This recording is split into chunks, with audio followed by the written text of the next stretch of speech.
Good morning, everyone. Just waiting for see if anyone shows up to the stream. This is Coffee with Wes early live stream.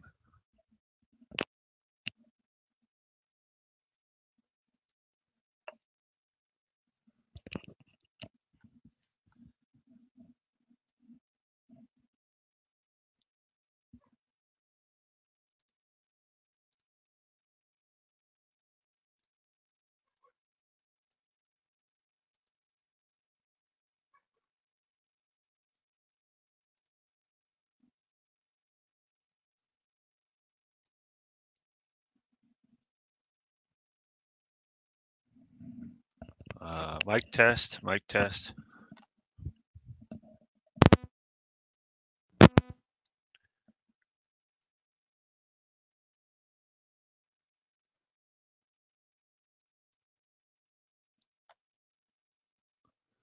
Kapla, Bird of Prey is here.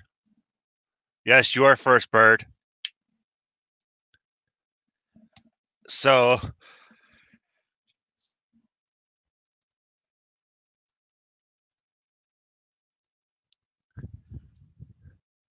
now you hear me? Okay. The mic works.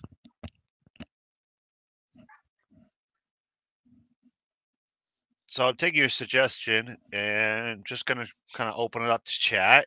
I do have a topic in mind, but just kind of filling out, see what anyone else wants to talk about.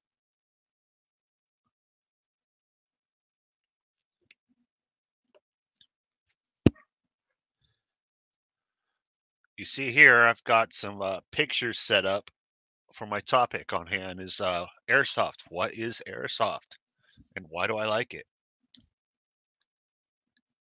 Because I haven't seen anyone else in our little community talk about it at all. I know we're, mostly Star Trek, Star Wars nerd stuff community, but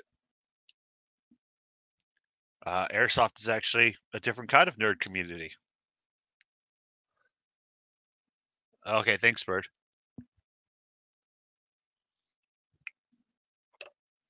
I had Anti-Trekker second. Good morning, Anti-Trekker. I'm taking Bird's suggestion. I'm just kind of doing kind of an open conversation stream. I do have a topic in mind if you guys want to.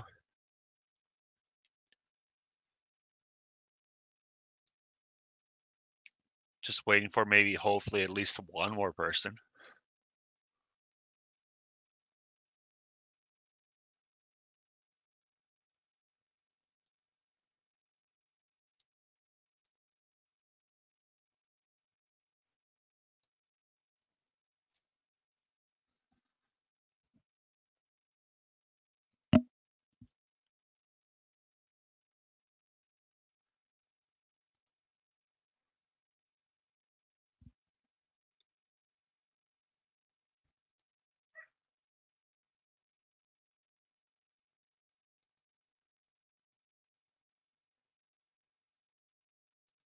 Two watching so far.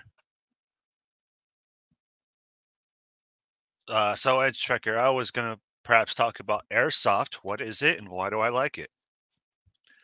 Because it seems like a topic that no one else has really kind of brought up at all.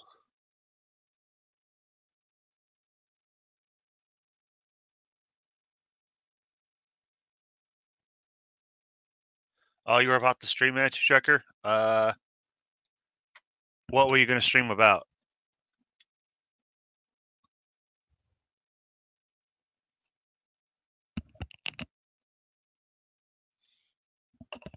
I mean, I can have you on here as a guest if you want, and just do this for about half an hour.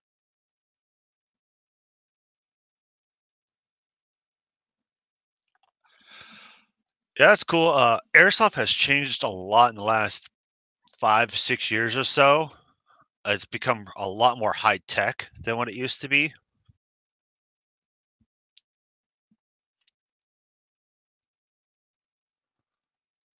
Look what I do this. I will send you a link to my StreamYards on Skype. Yep, Bird as well. Either one of you guys are welcome on here. I think people are still asleep. I'm in the West Coast. It's 8 o'clock here, and I'm awake.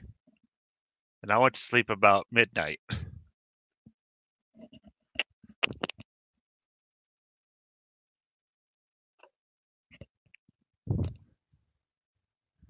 Trek 95 is third.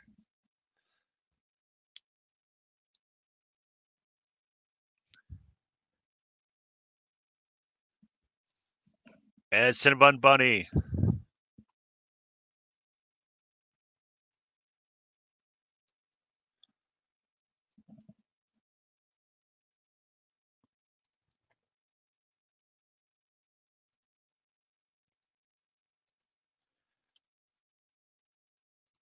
Okay, Cinnabon, I sent you a link too if you want to hop in here and have a little discussion with me. Otherwise, I'm gonna get going on my topic for the day is airsoft. What is it and why do I like it? You're busy at the minute, Bird. Airsoft noobs. Don't be like this guy.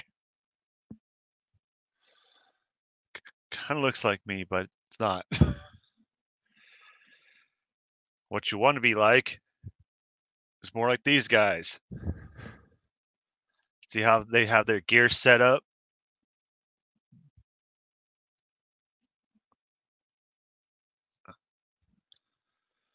It's kind of odd just kind of talking to yourself and everything's silent. I'm used to hearing voices in my head now.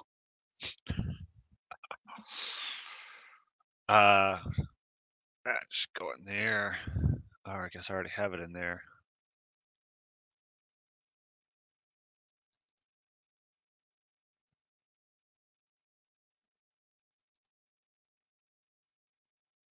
Oops.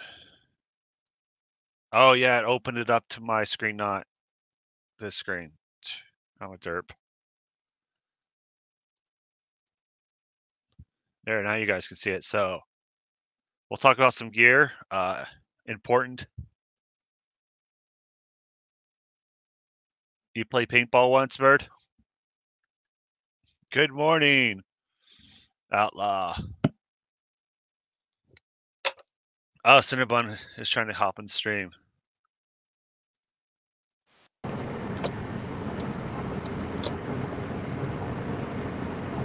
Hello. Sorry about the noise. I won't stay long. I'm in the car. That's fine. It's just good to talk to someone else. I'm not used to like not hearing anything at all. My headset, just reading chat out loud. It's kind of odd sensation. All right, so I was going to talk about airsoft gear. Well, what is airsoft and what do I like it? So airsoft is a hobby sport. I call it that. Yeah, I can't actually hear anything, so I'm dropping out. Sorry. All right, later, Mr. Bud. Sorry, guys. Sorry about the delay. Airsoft is a hobby sport. I call it that because one part of it is it's a sport as you go out to a field, a sanctioned field where it's safe to play. You meet other people who also play it, and you get to know each other as a community. And you basically run around and play, grown up version of of BB Wars. Age ranges are usually teens to upper 20s, although sometimes you will have older players. Sometimes you might have younger players that are accompanied by their parents. Greetings, Shomar. I was just going to talk about a little bit about airsoft today. So in that aspect, it's kind of like a sport because you go out and you play it. It's a hobby because there's a lot of gear and equipment and stuff people like to buy, and collect, and it's never ending. You can get quite addicted to always trying to upgrade and better your gear.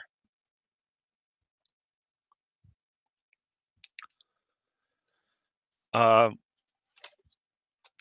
it is plain war for adults. It is a game, and there are some veterans or active military that are kind of against it, but there are a lot that are into it. There are ex-military that run companies that just put on large airsoft events. So it's not all negative. So I was first going to talk about some of the gear. Got to make sure the picture actually shows up on the screen for you guys. So here we have a metal mesh cage for protecting your nose, mouth, and sometimes your ears.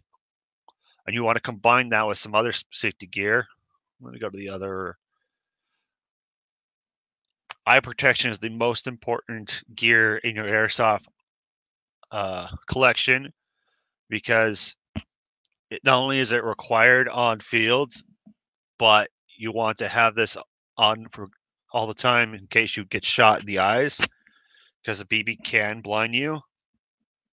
There are quite a variety of different eye protections. This is the style that I prefer. It's a large goggle type because you can wear them with other different types of protection, like the metal mesh cage I showed you before, and you can wear it with a bump helmet. It's similar to a bicycle helmet, but it will have stuff like tactical railing on the side to add attachments, a mount on the front that was designed for night vision goggles, but you can add a GoPro camera or a flashlight.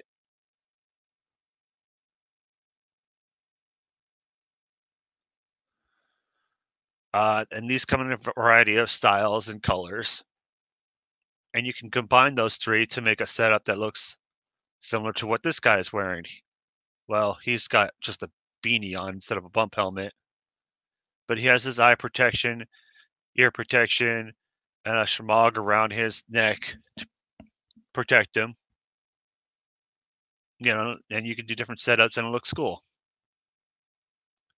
Other things you might want are good quality boots. Military style boots or hiking boots are fine if you're doing outdoors. If you're doing indoors, you can just wear tennis shoes or something.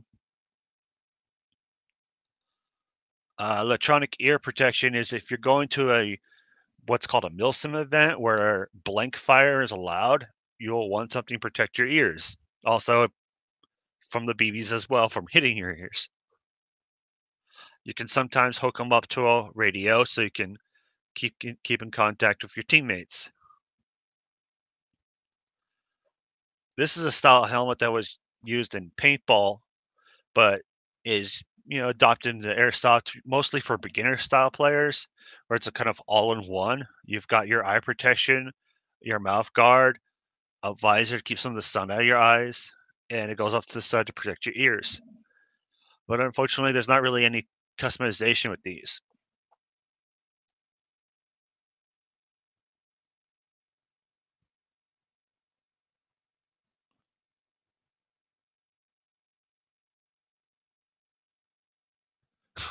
So, Shomar, your company was going to do paintball, but they decided to do it again because the manager didn't care what team he was on.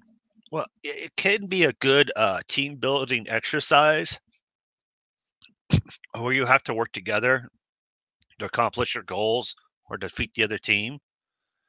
But you need to balance out the teams. You can't really have favoritism when setting up the teams. Oh, I did not see Bird was waiting to get in the stream. Bird of Prey, Kapla. Kapla, Wes. Welcome. Thanks for welcome. I mean, thank you.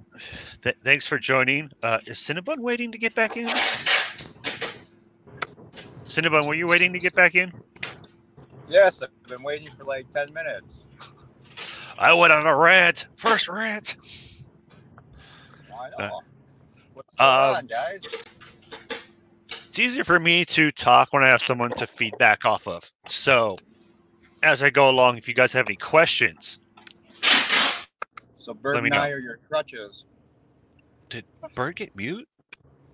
No. I mean, where Mama Prey is taping up a box, it gets loud. That's fine.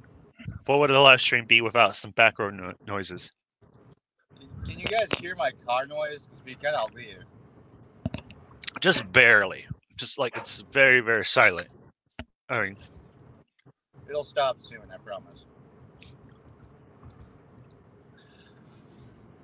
So, all right. Wes. Yeah.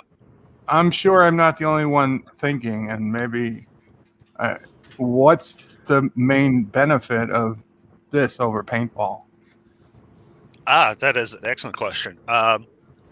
Paintball is a little bit older. Came out first, I should say, and it hasn't really updated much. Airsoft, they're constantly innovating new designs, but I would say one thing is if you're doing what's called a MILSIM, military simulation event, the airsoft guns have a more realistic feel. I mean, sometimes to the point where you have to stare at the gun to tell the difference between an airsoft gun and a real steel gun.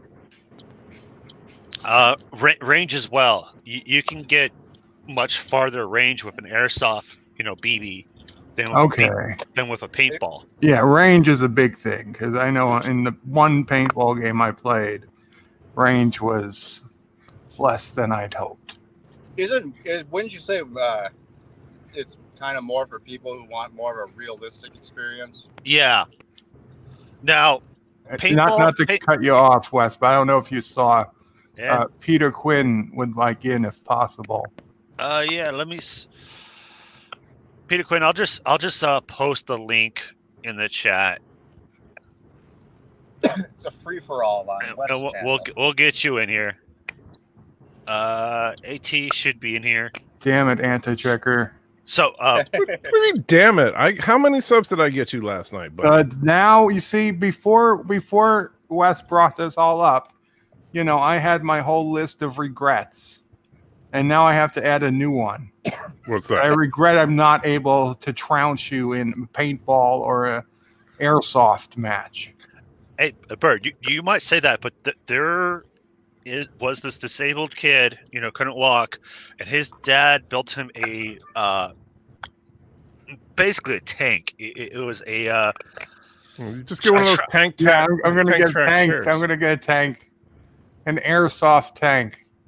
It was a special in front of your house, especially built airsoft wheelchair with treads and like a mini gun in the front of it. Nice. But he had a button for a pop-up flag that when he got hit, he could pop up the flag and like, okay, stop shooting me. And show up to Anti-Trekker's house. I'll give Mrs. Anti-Trekker, Joshua, Auntie, and Puka a chance to leave. What's with all the hate? Then go in and just start blasting away. I mean, Bird, how many subs did you gain over the last 12 hours? 15. Okay, that's 15 new subs. Where's my 15 new subs? Oh, I have to thank Anti-Trekker. He was tremendously helpful. He asked Nerdrotic on my behalf if I could get on, and despite Nerdrotic saying at the beginning we'd have him on soon, it was 4.5 hours later. that's pretty good for him. It is. And hell, it was my first time on. I broke the ice, and thank you so much, Anti-Trekker.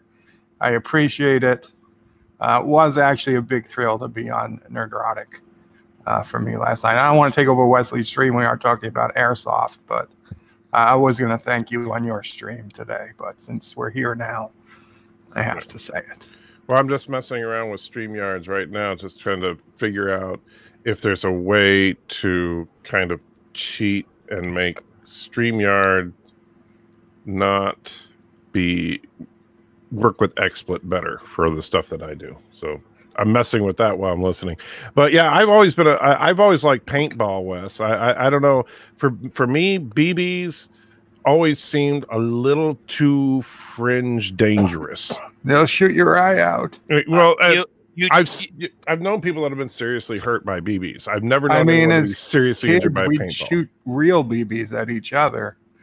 It wasn't smart. I'm not going to say it was. When you say BBs, You don't mean like the metal ones or anything like that, do you? I mean the metal ones. Yeah. Yeah. Oh yeah, That's- we used to shoot the metal BBs at each other.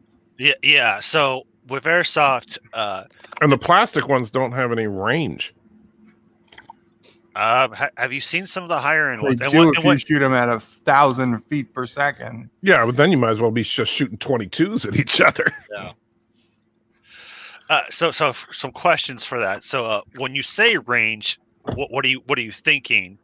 And then Well, then here's always been my problem with simulated warfare. I've done paintball a few times. I enjoyed it for the most part, but unless the paintball arena you're in is set up strictly for close quarters combat, it's totally unrealistic.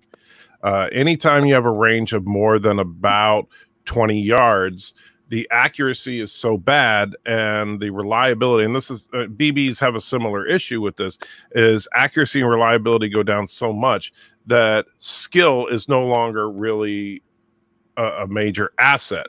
Like if you are you could be a sniper from the military and lose very bad to a couple of kids that just spray and pray. But And most people have not been in the military. If they're I playing understand the that, but game. I was, and so that's one thing that always bugged me is that like So you lost to a couple of kids. No, Yeah, actually, was gonna say, I sounds actually like did that's very the well. loss you were at. So you beat a couple of kids. so More than so a couple. so Anthony Oh. Trekker, you do have some very valid points there, but there have been a lot of improvements, especially with airsoft Mhm. technology. It's still nowhere near the range you get with real firearms, but I mean, we're up to like a couple hundred feet, 300-400 feet, maybe even Right. 500 feet if you've got a high end, designated DMR style rifle.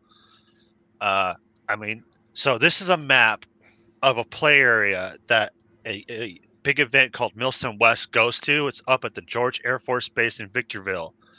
This is all used to be on site living, but now it's been abandoned for years. It's decayed and broken down, but this whole city block area is our play area, and we engage from one side of the street to across the street.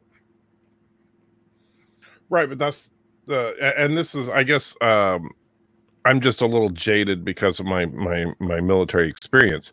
Is that to me, a close quarters engagement is when you're between 100 and 200 yards, right? And so Yeah.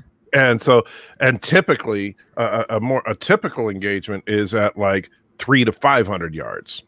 Yes. And Yeah, of I mean, course, across there the is no street. BB gun or paintball gun that can go even half of that. I mean, maybe if you're lobbing bullets, that's You are correct. The range is literally 1/3 or less. Mhm. I mean, one third is Right. like maximum range with BBs. Right. BBs. And then you have the whole. I mean, and again, I'm not. If people enjoy it, that's awesome. If you have a great time doing it, but these are just kind of the things that pulled me away from it. Really, from after being in the military, is that there's no. Basically, the way to win is you can walk down the middle of the street and just spray bullets, and you can win that way.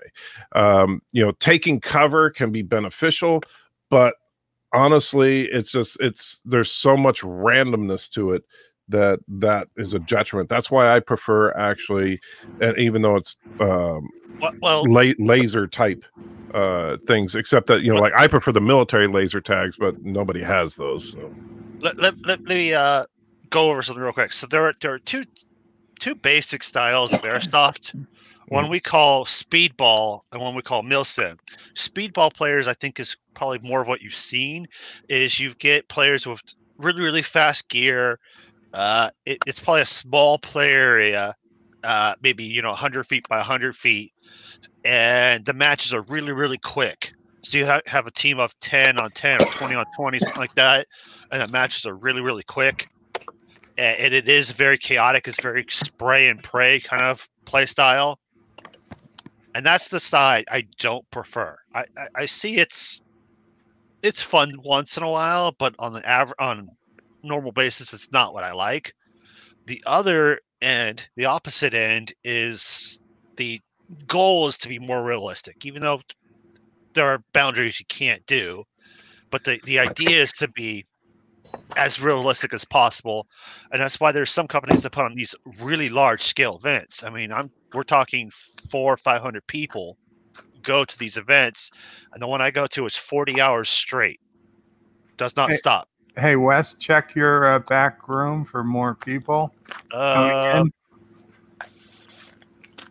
Yeah. Here's Chief Cook. And I'm sorry, I gotta get off for a little bit. I don't know if I'll be able to come back on. Oh, Bird, you didn't have to tell us I that. didn't say it that way. I didn't mean it that way. I have to disconnect. I'll see if you're still on when I'm able to connect again or not. But I'm listening. I'll be listening. All right. Okay. Take care. Welcome, Chief Cook. And it's Peter Quinn, but his device got disconnected or something happened. Greetings, Chief Cook. Your mic is muted. All right, sorry. Peter Quinn is not. It's not connected, and Chief Cook is muted. It looks like Cinnamon's muted as well. Well, he was in his car, so he was concerned about background noise. So you there, Chief Cook? Or you just, There he goes. I just see him like panicking, trying to hit buttons on his computer. How do I unmute? There's a lot of... Sorry, guys. I'll be back in just a minute. Okay, I hear some Spanish. Chief Cook? Do you speak Spanish, Chief Cook?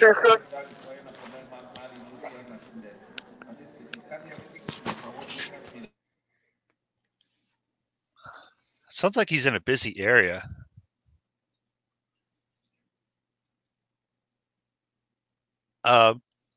Well, so anyway, that's tricky. Yeah, there are some active and veterans that find airsoft a little offensive, but there's others that like they literally run companies on running simulations, and they try to give you that feel. I know, and there's a place that in Portland, Oregon, that I've been to. That I mean, they had a 40+ acre battlefield that you could be on, and when they would start, they actually had structures and encampments and stuff like that, which was very cool. My own and there was plenty of underbrush and stuff, so you could sneak around there and had a great time with that. I actually did pretty well. But the paintball gun itself was just a joke. I killed more people with grenades than with my paintball gun. Yeah, and that's one of the reasons why I never really got into paintball. The only advantage to paintball is it's a larger projectile that shoots, and so you feel it, and it splatters the paint on you, so you can't deny you got hit. Yeah, that is Airsoft's weakness. Is there are some people that deny they got hit, either through they just didn't feel it. Testing. I hear testing. Is that you, Chief Cook? Testing. Who's saying testing? It's got to be Chief Cook. Well, I don't think he hears. He must not hear us then. Well, we can hear him.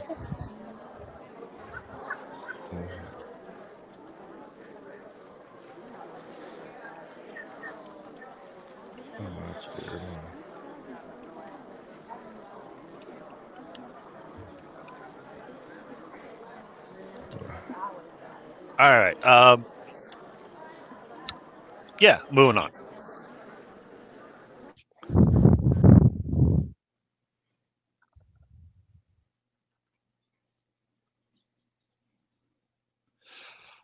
Good question, Butterfly. Do I think detailed video games like Call of Duty or PUBG make airsoft more popular?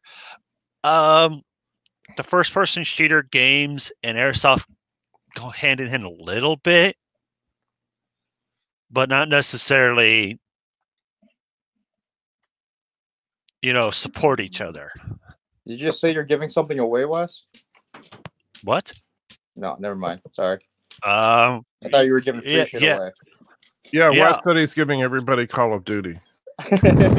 What? I'll give someone a piece of airsoft gear if they come over to my house. Oh. I've got too much of that shit. Here we go. Everyone's making a trip to California this weekend. Okay, it says Anti-Checker's mic is muted. Hopefully he did that to himself. Peter Quinn? Yes, I was moving some stuff around. Okay, I'll be back again. Sorry.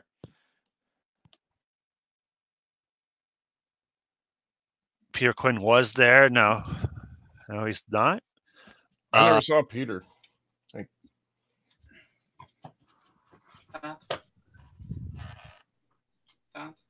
Peter, are you there? I am here. Hello. Greetings. I can hear you. Oh, hello. Oh, good. What just happened?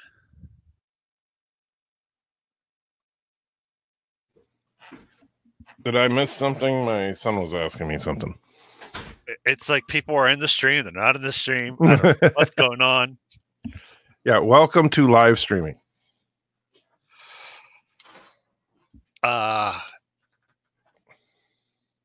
Yeah, anyways. Okay, so I'll show you some quick pictures that I'm actually in some of these. So here's a picture from one of the events I went to. We're trying to storm this building right here.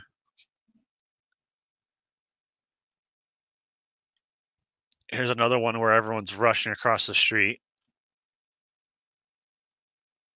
And then you can see, like, so this is George Air Force Base. And these are all the apartments that used to be on the base living, but they haven't been used and they're like half, demolished or what's decayed? What's the word I'm looking for? By now. There's not much more than, destroyed, maybe?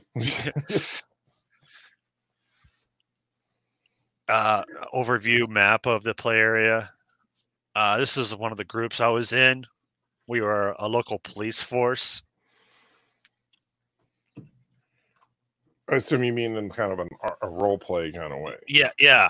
I didn't think you were actually a cop. In the game. Right. In the game's rules, yeah. Sorry, guys. So basically you were playing cops and robbers. Kinda.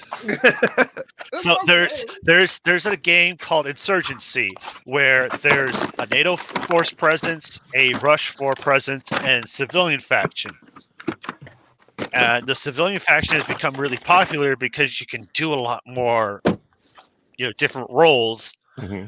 And this particular event, they decided to have a very powerful police force, like a military police force, present. And a lot of people signed up for it, so. But you had to have this blue-black camo. So here's a picture of me, even though you can't see my face, but here's me on patrol.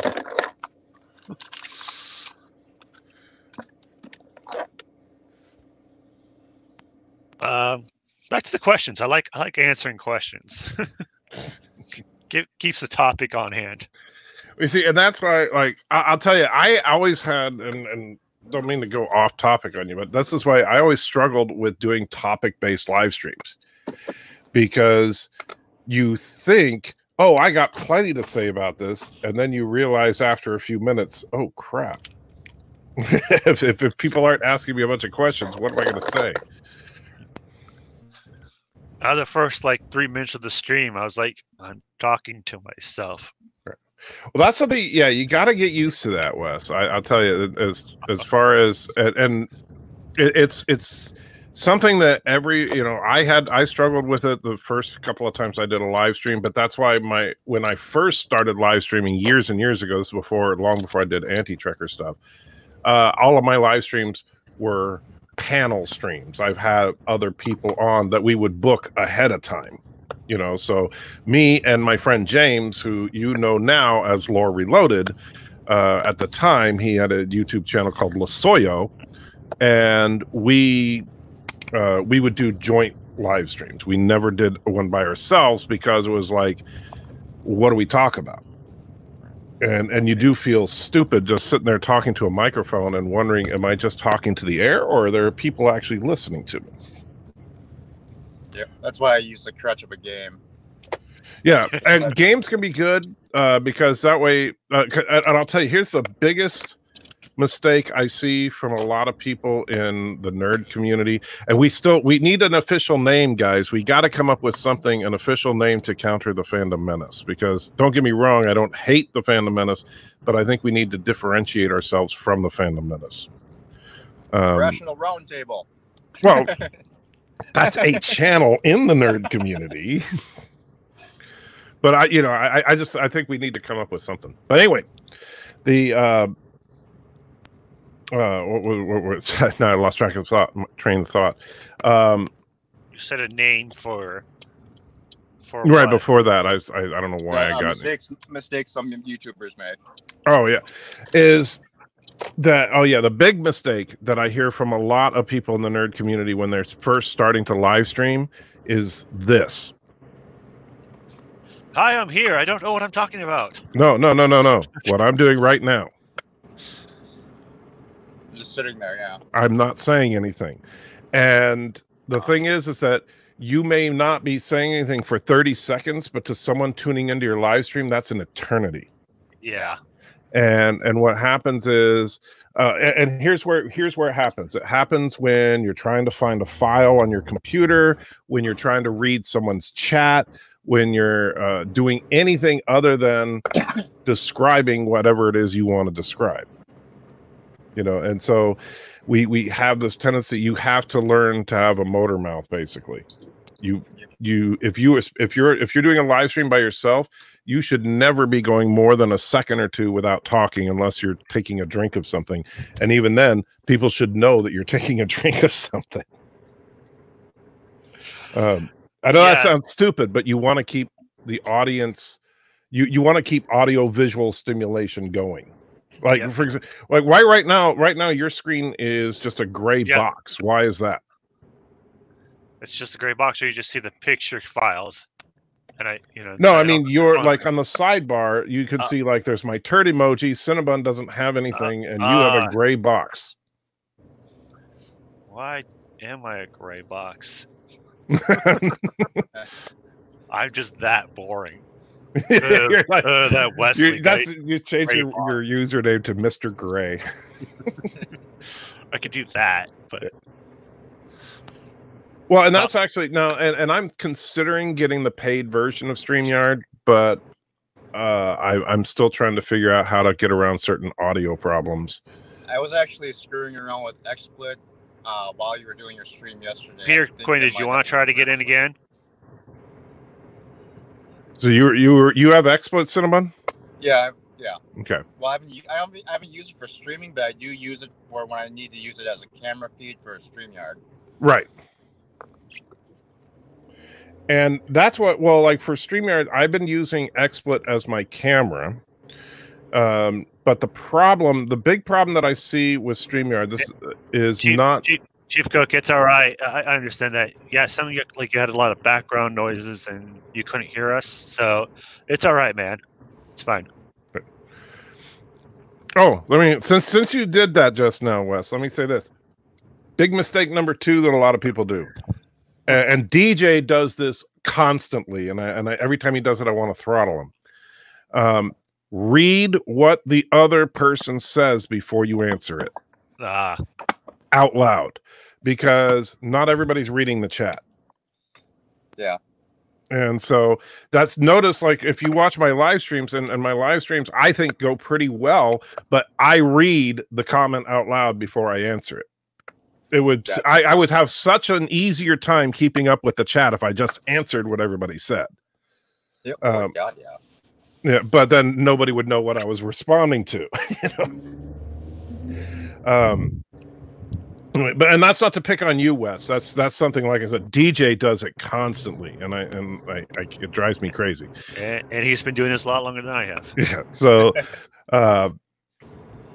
anyway, but yeah. So fill that silent void. I know it's difficult, but and you're doing. I mean, like right now, you got a slideshow thing going. You're talking about something you care about, which is good. And I don't mean to be hijacking your stream, because I just want you and everybody else in the nerd community to get better at this, because I want the nerd community to eventually outpace the Fandom Menace. And you guys are part of that. So I'll shut up now. You go ahead and talk about your gear. Well, oh, is Bird trying to get back in? There he is. He's even got his. Oh, what I was going to say to Cinnabon about the XSplit thing. So XSplit, like, here's where StreamYard works really well. If you're using XSplit as your camera, StreamYard processes the video feed really, really well. But what StreamYard sucks at is audio. Yeah, there was some weird microphone settings. I think I got mine sorted. So when I first started testing it out to see if I could help you, I was getting the same kind of radio sound that you were getting. But I think I switched a couple things. I think I have it figured out now. Well, but how's my sound? You sound fine, Bird. Oh, good. You sound like Bird of Prey 5. Yeah, well, yeah, I shouldn't say fine. You sound like Hello, you. world. It's Bird of Prey 5. Kapla. So, Ryan Johnson, that's what I like to see. Anti-Checker dropping knowledge to help others. well, thank you. But you know what? It's all about, and that's the idea. Like, when I think of the nerd community, that's what I ultimately want, is everybody helping out everybody else. You know, like last night I had an opportunity, just because my channel's a little on the bigger side of the people in the nerd community, and I had an opportunity to get Nerdrotics here to get Bird of Prey on there, maybe get Bird of Prey some exposure. If he becomes a regular guest on Nerdrotic, awesome. Right. So now Bird gets that presence out there, and then Bird turns around and gets, Cinnabon onto somebody's channel or whatever, and we all are basically trying to grow the community as a whole, and that's what we want to do. Because it's not about any one of us, just because Loyal Kurogans will be given preference. I don't think Bird acknowledges channels under 100 subs. That's true. Bird doesn't, but Well, I'm under 100 subs, and he's on my channel. you better be. I was first. I I was first subscriber and first person to join Sci-Fi Nation on his live stream. And you were the first one on my stream today. Yes.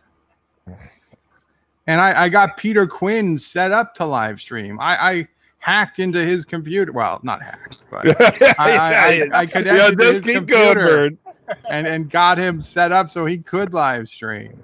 So I've launched more live stream careers than Helen of Troy launched ships.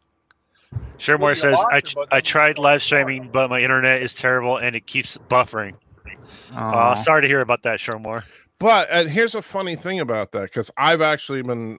Now I have a really good internet. I have a fiber optic internet, but guess what? YouTube is constantly buffering. Why? Because AT&T likes to throttle YouTube.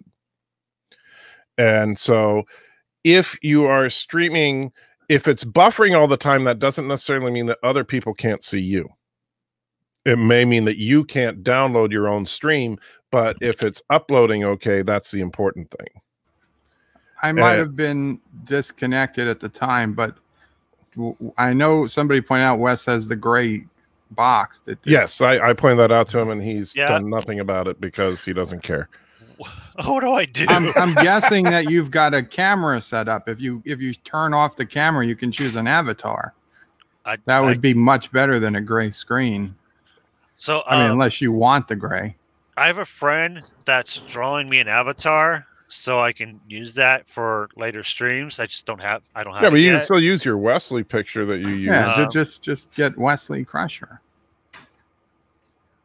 Whatever you want. I mean, it's your choice. If you like the gray, there you go. There you go. Yeah, you had camera turned on, but you didn't have a camera.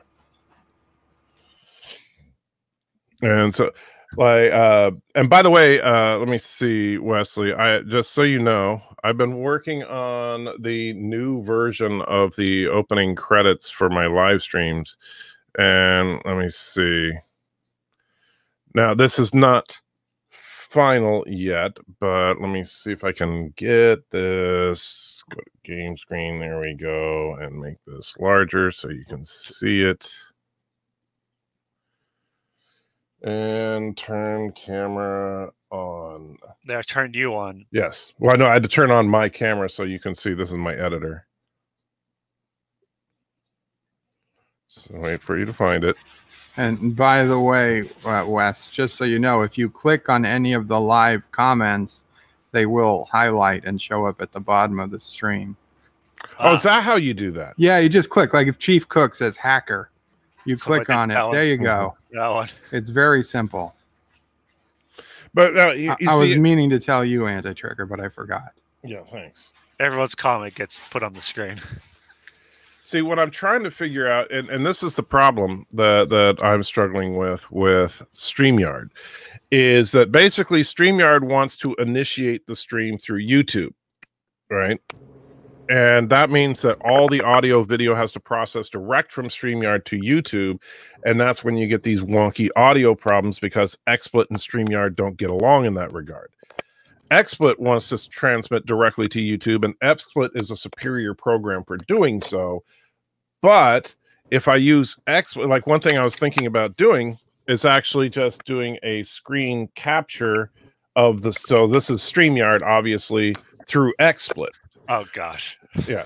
And what I could do is actually use the screen It capture. just says show more. Yeah. We'll change it. They'll say something else. You might want to consider in StreamYard setting up a new location, a destination, instead of using YouTube as the predefined destination. Use the RMTP or whatever the hell that is, and then set that destination up in XSplit. So XSplit is going directly to StreamYard instead of StreamYard going directly to YouTube. Wait, does that work? That doesn't never mind. Because then nobody connects to YouTube. Forget right. that. So, because basically you have to either have XSplit or StreamYard transmitting to YouTube. XSplit does a better quality stream as far as, because, you know, I do a lot of audio video stuff. And that is, that's important. But then I can't use some of the cool features of StreamYard, because if XSplit is transmitting to YouTube, I can't highlight a comment. Because you're not in a StreamYard room, you're in a regular YouTube room that XSplit's connected to.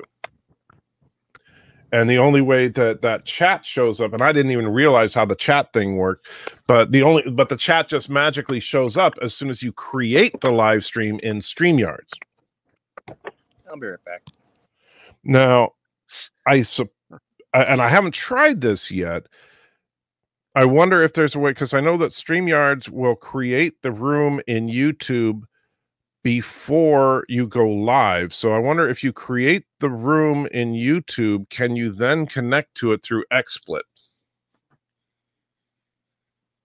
That's what I'm going to have to try to pull off today. Sounds like recipe for disaster. Well, but good luck. Thanks, Bert. I appreciate the encouragement. But Wesley, you still didn't say anything about your new official credit there. Yeah, I saw that. I know you were about to say that. This is Wesley. Shut up, Crusher. So I've been actually, and Joshua has been doing such a great job. You guys know that the official theme song of my live streams is going to be that parody of the Cheers theme that Aberjam and Piano Dean put together. And so if you've ever seen the opening credits to Cheers, I'll move over here so you know that it starts out where you see this scene and it turns into an old-timey picture, and then it just fades to other old-timey pictures, right? Yeah. So what I'm doing over here is... I saw a little bit of it. Yeah, so we have an old-timey picture, but it's an old-timey picture of a comic book convention. And so we have the same kind of a slideshow that we have in the Cheers theme. Except, of course, all drawn by Joshua. Can you ask him to draw a fourth Doctor somewhere in the background? Oh, you missed him. He's already there. Oh, okay. Well, that's me. Let me see. Look carefully. Look careful. I see a Darth Vader. Oh, I see him. Yeah, he's right next to Darth Vader. In between Darth Vader and Princess Leia. So, yes. And, of course, a couple of My Little Ponies, classic Klingon, stuff like that. And like, in the main bar area, you can see there's a Slee stack of Borg, Spider-Man, Deadpool, Thor. Not sure who that is with Thor. Someone with big goggles. Huh. Yeah, I'm not sure who that's supposed to be. And of course, Fry over there in the corner, Fry from Futurama, buying expensive chit.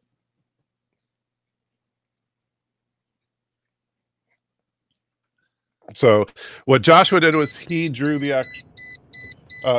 actual picture, and then I just I made the pictures look like they're old and weathered, like an old-timey picture, and then did the little slideshow thing.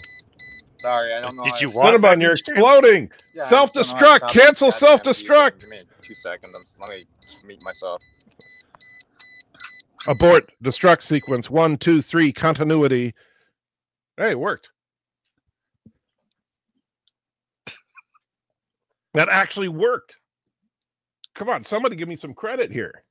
He just muted himself. Yeah, but come on, you got to bet the timing of that. Yeah, sorry, that seatbelt alarm was going off, and it was probably really loud.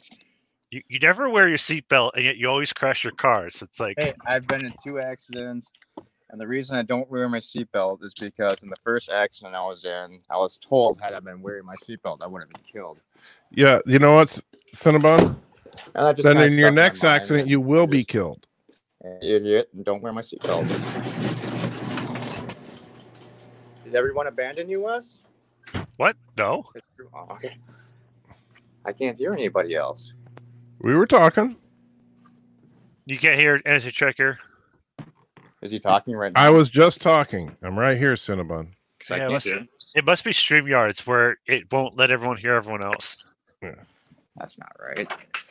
Well, This you don't is have why to I keep canceled my screen StreamYard. on. There you go. There's Bird. I hear him. Oh, You sure, can you hear can me, but not Bird. Anti-Tracker. Wow. How the tables have turned, Anti-Tracker. Yeah, that's all right. I heard you guys talking about me on Gary's stream last night after I left. I'm sure you did. That's why we were nice. You were It's nice. probably because I'm on. Yeah, we could have been much meaner. I'm on my phone, so. Well, so anyways, guys, this next weekend I'm going to another one of these events. These large airsoft events. I'm going to try to get some good GoPro footage so I could play it for you guys, after. I mean, I could try to live stream it, but that'd be insane. It just would be me holding my phone, pointing at the roof as I close my garage door. I mean,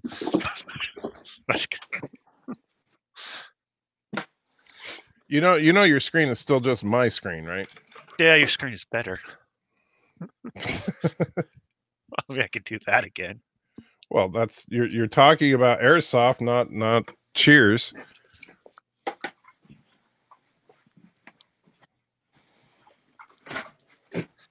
Joseph says no seat belts plus airbags equals death.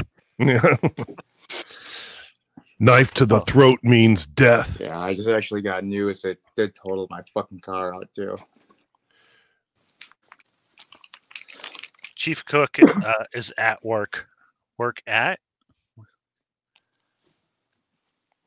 You said work at.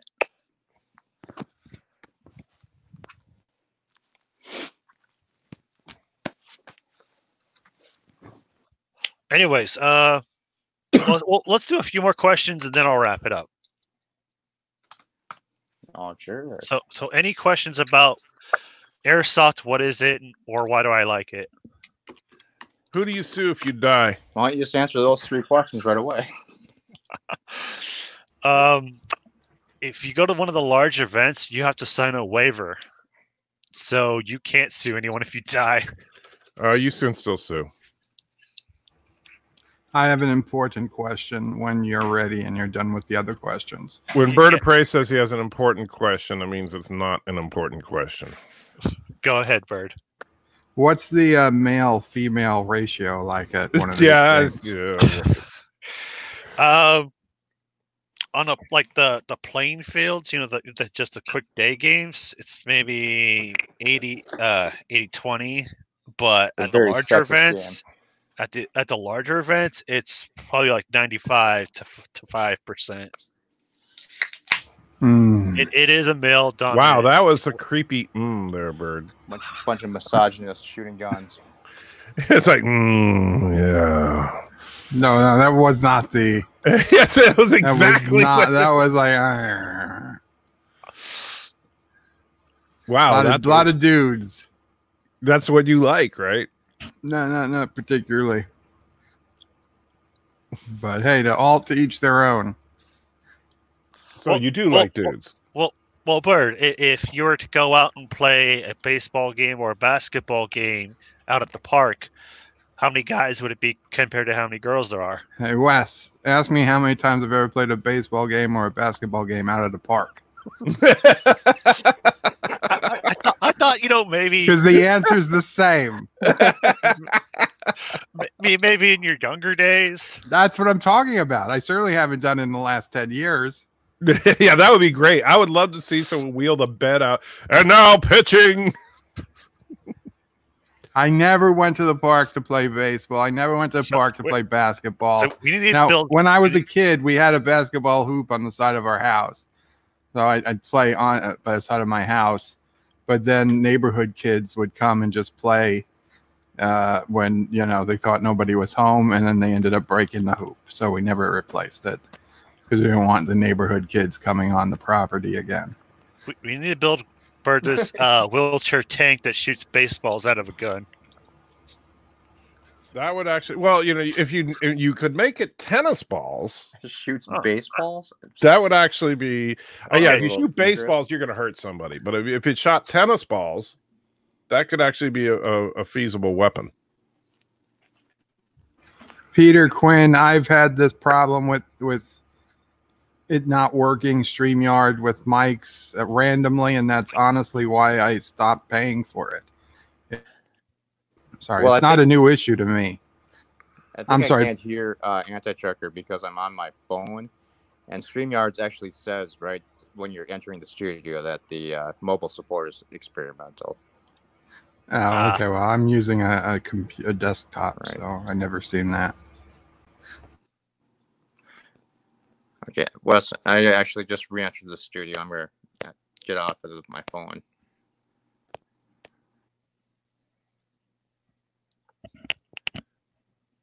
Should I just get him back in or give him a second?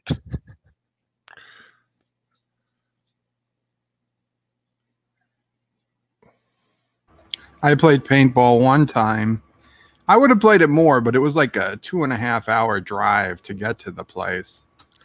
Yeah. I would imagine in your area there wouldn't be a lot of places to play because you need, open land. And now I believe it's even illegal to have a paintball gun within New York City. Well, of course it is, because New York is such a bastion of freedom. I mean, even at the time, you could not buy the paintball equipment in New York City, but you used to be able to bring it in. Now, I'm not even sure if you're allowed to bring a paintball gun into the city. Why don't they just make breathing illegal in New York? I wish they would. New York has got to be the most draconian state. I mean, they tried to ban big gulps. Isn't terrible, and it's the city. It's the city that tried to ban big gulps. The state, until very recently, the state was fairly conservative. Only medicinal. I'm shocked. I mean, I'm shocked that they don't have like a requirement. Although they decriminalized it in the city, that they won't arrest you if you've got less than an ounce or something. Yeah, they'll just choke you out, right? Yeah, well, yeah. That Sorry, assumes the sorry. police are following their procedures. Yeah. Cinnabon, are you back in? Or no, that guy was selling cigarettes. He wasn't even selling pot. He was selling untaxed tobacco. Yep. Yes. Wow. So smoking pot's okay, but don't you dare smoke a cigarette. No, truthfully, that is. They are much easier on smoking pot than smoking tobacco or buying tobacco. Tobacco is so incredibly taxed. What's it? Over like $15 now for a pack of cigarettes. Are you freaking kidding me? Yeah, it's $15. Wow. Wow. I don't know what's Damn. going on with Cinnabon. Looks like he How keeps- how the hell do New Yorkers? I mean, because as much of a crap hole New York City is, and no offense to Bayside, of course, and you guys have your own level of crap, but so I can see why a lot of people in New York City would want to smoke, and so if you're a 2-pack a day smoker, you got to have a part-time job just to pay for your cigarettes. It's crazy. If it was that bad for people, then ban it. If it's that bad, then ban it. Right, and that's what I don't understand is that if you're gonna, what the government does is they more breathing or breeding. I think, Shomer, you could New York City should put a freaking birth tax out there. They really should. We already have a death tax. Why not New York? Just do it. Just because there are more poor people born. That wouldn't be fair. No, because here's what you do. You basically only tax rich babies. You're genius, anti-tricker. See, you should send that to De Blasio right now. Tweet it to De Blasio. He will run on it. Right.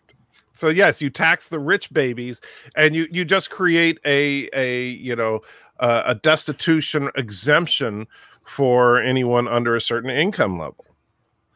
And that way, in the middle class people, I swear to God, I'm going to tweet AOC this right now.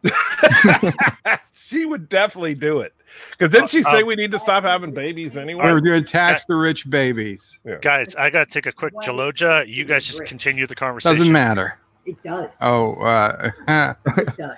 What Mama Pray say? She's saying don't tweet her until after Sisso Pray's baby's born. Because we say rich, and they'll say, oh, well, if you make over $70,000 a year, even though that's not even enough to have an apartment in the city, they're going to consider that rich. Right.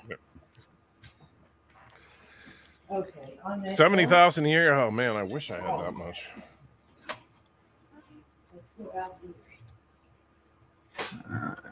At AOC. Oh, she's just got at AOC. That's her name. Okay. You're seriously tweeting her? Oh, I'm doing it. I'm doing it right now. My friend in Tennessee had a great idea. A birth tax on rich people making more than 150,000 a year. On rich babies. That is babies born to parents making over 150,000 a year. All right, I'm back. And the tax, of course, would be justified because it's to pay for all the increased city services and stuff that are required to take care of that new person. I'm telling you, we could write the platform for the Democratic Party right here, right now. Oh goodness! Just more the taxes. best thing in the world will be if this actually happens. And save this live stream, Wes. We need a hashtag. Right. We need a hashtag. Hashtag more taxes. Hashtag baby tax. Pay their fair share even when they're young. That's too long for a hashtag. but just put pay their fair share. I'm saying it's only fair. I wrote it's only fade. It's only fair. It's only rich babies pay their share, as they will benefit the most. Yes. From the tax. And now we need hashtag tax rich babies. How about just baby tax? Baby tax. Or baby got tax. Baby got taxed. Baby got taxed. I like it. Hashtag baby got taxed. And I'm going to at anti-tricker. Oh, awesome. I like how the conversation is just. Welcome to live streaming, Wes. Who else wants to be on this? I'll put Jeremy. Oh yeah, Jeremy will love it. We'll put D-Day Cobra on there. And anyone else yell out to me if anybody says yes, because I'm in the Twitter screen. You should probably send it to Nerdrotic and Doomcock.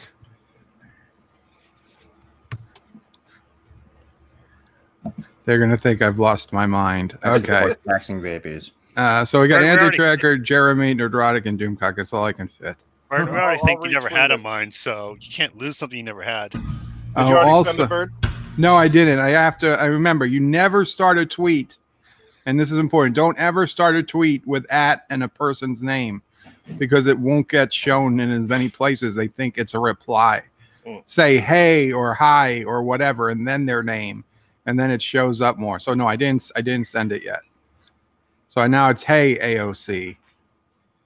Anyway, so what's the change? Hey AOC. Did you have a last minute change, Anti-Tricker, or did you? No, I'm just waiting for you to send it so I can retweet it. Okay. Sent. Right. Oh, I should have had a picture with it, but that's fine. We'll be okay.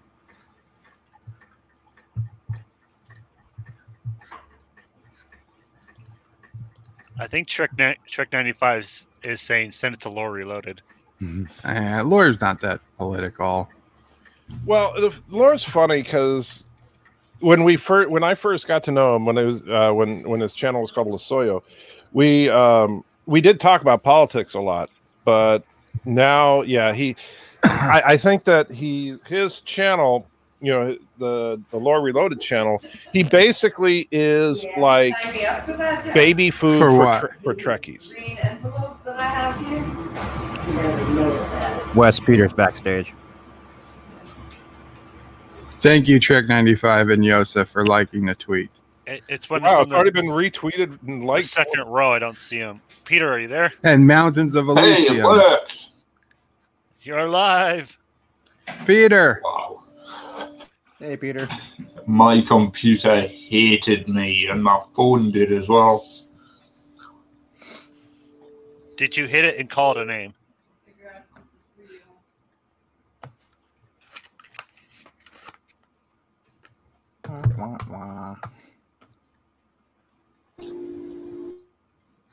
Give us a couple of minutes. I'm just eating because I put something on as I came in, and oh no, it's okay. You know, Wes I was fiddling about the settings, so I thought I would just get it while I was doing that. Well, Wesley's a small channel. You can just come on naked. It's no biggie. Well, you could listen to me chewing. I'll lose my whole 40 subscribers. You know. I have to start all over again.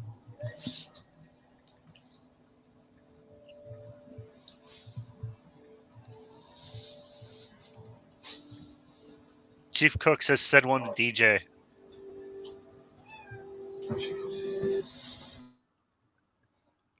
There, I just retweeted it. Well, you could tag me in it or in the comments. Chief Cook says send one to Alexander. Oh no. Oh, Man. Last night, I gotta say this real quick. If Alexander gets wind of this, he is going to go Batwoman crazy, okay? Because last night during the Nerdrotic show, I learned that the Obi-Wan Kenobi show, which is currently delayed but may still be produced, is going to feature a older, bearded Jar Jar Binks. What the hell? So,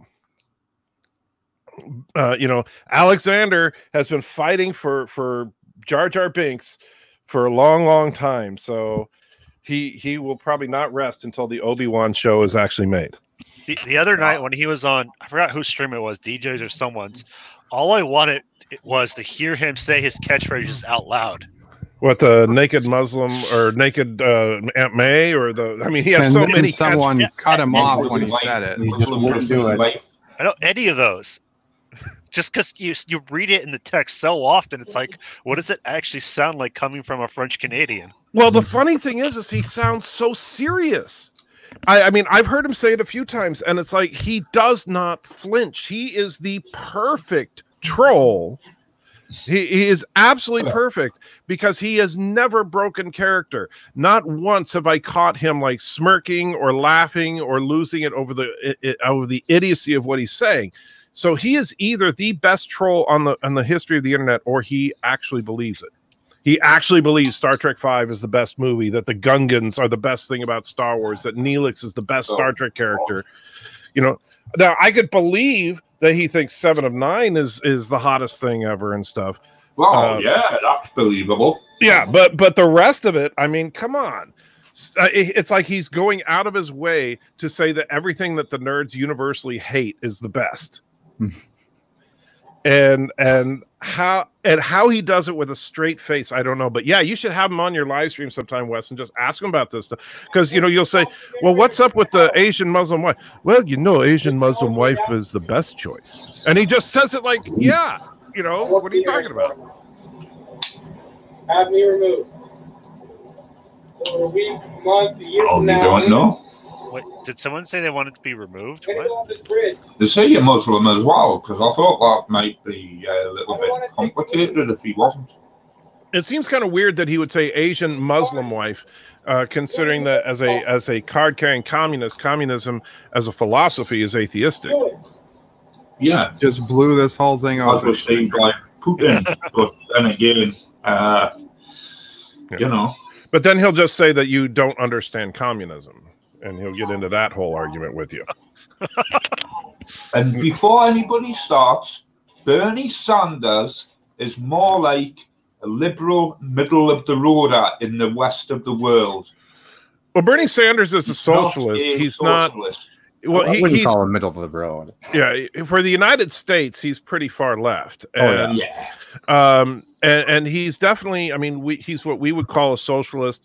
He is not a communist. I know that some people don't understand the difference. You know, Yeah, Bernie Sanders is not Corbyn. advocating for the elimination of personal property and all that. Mhm. But he is definitely out there, and his plans would bankrupt this country. And the problem is that from a geopolitical standpoint, this is what a lot of the world doesn't realize, is that from a geopolitical standpoint, they need the United States to stay capitalist, because we are supporting much of the rest of the world. The thing is, Jeremy Corbyn's manifesto for the last election, they were saying that was going to bankrupt the country. But we've already spent the equivalent on Brexit and HS.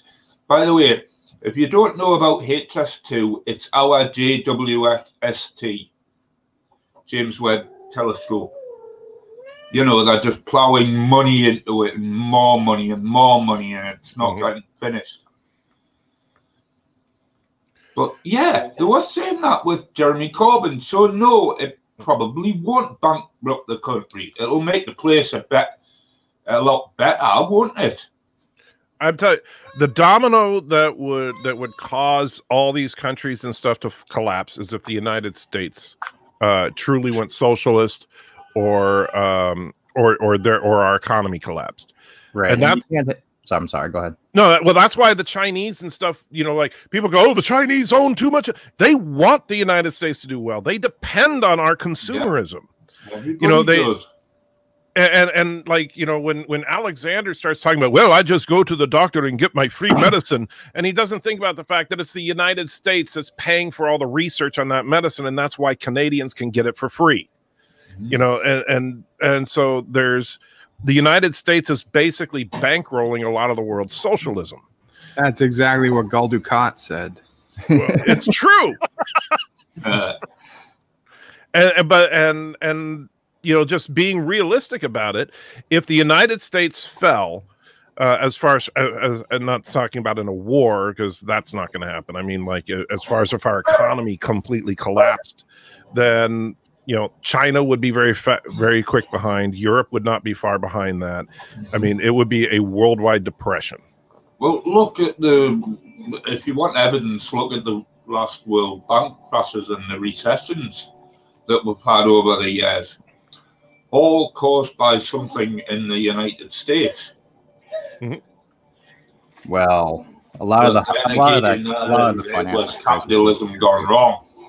a with bunch the of last- liar loans on mortgages and things like that. Yeah, Companies 100%. were way over leveraged, and quite frankly, there was a ton of speculation in the market. So, Well, I think, and this is the problem. This is why the United States needs to avoid socialism like the plague, because one of what caused the housing crisis, as people like to call it, in 2008, when everything kind of fell apart, was the fact that the government was inflating the housing market in the United States, and still is. Like the house that I'm in right now is a $200,000 house, and quite frankly, the price of this house should be maybe around $60,000. Right? You should see house prices out here. Oh no, I grew up in California. I know. When my mom died like 6 years ago now. And when she died, she had a rundown 2-bedroom house that we sold in 3 days for $500,000. And that house should have been valued at probably about 30 to 40,000. You know, but the problem is that we've inflated the market by basically forcing banks to give loans to people, and the more you make it so that people can get loans, the more that the market escalates. It's exactly what's going on with our student loan problem. And then there was also that loans, push for the these are 150% mortgages, equity loans too. That wasn't helping things out Right. either. And so as the government is the government is telling the banks to give everybody this money. They give everybody the money, so then the sellers of homes say, well, now they can get this money, let's jack up the price, and it just escalates. Yeah, I really think it all started in 2007 with the oil crisis that we had when we were at $60 some dollars a barrel. That was a catalyst, but Yeah. the problem was already well on its way. Right, and The that really home market took everything over the manipulation has edge been going on. because Now once Ryan you- Johnson says, "Have a great day, everyone. I'm off for now." Have a good one, Night Ranger. Take care. A good one. Yeah, that was one of the Joseph, things that just if tipped you're wondering everything over about the the edge cat, that'll because, be for the once next that segment. happened, you had all these financial companies making margin calls everywhere, and no one could cover their debts, and so you just got into this giant snowball of just constant debts going bad, and so bond rates were just going in the tank, and it was just terrible. By the way, Cinnabon, is your camera on right now? Can you put your camera on for a second? It's not on. Hold on. Yeah, I just have the XSplit thing up right now. Yeah. Let me see if I can fix it. Let me see if I can. So, AT, just out of curiosity, what Yes. what area was your mom in when you sold her house? Benicia. Benicia. If it's in the Bay Area. Do you know where Vallejo is? Yeah, a little bit. Benicia is actually bordering with Vallejo. It's like in between Vallejo and Fairfield. I mean, I don't know that area as well as down here, but It's North Bay. I know of it. It's North Bay. Basically, if you know where the Richmond refinery is, you're on your way to Benicia if you're passing the Richmond refinery. But so it was. The funny thing is, it's like the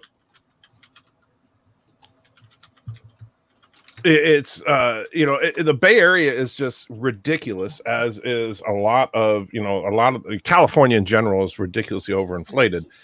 But the way that it's theoretically supposed to work is that your house should cost about double your annual income.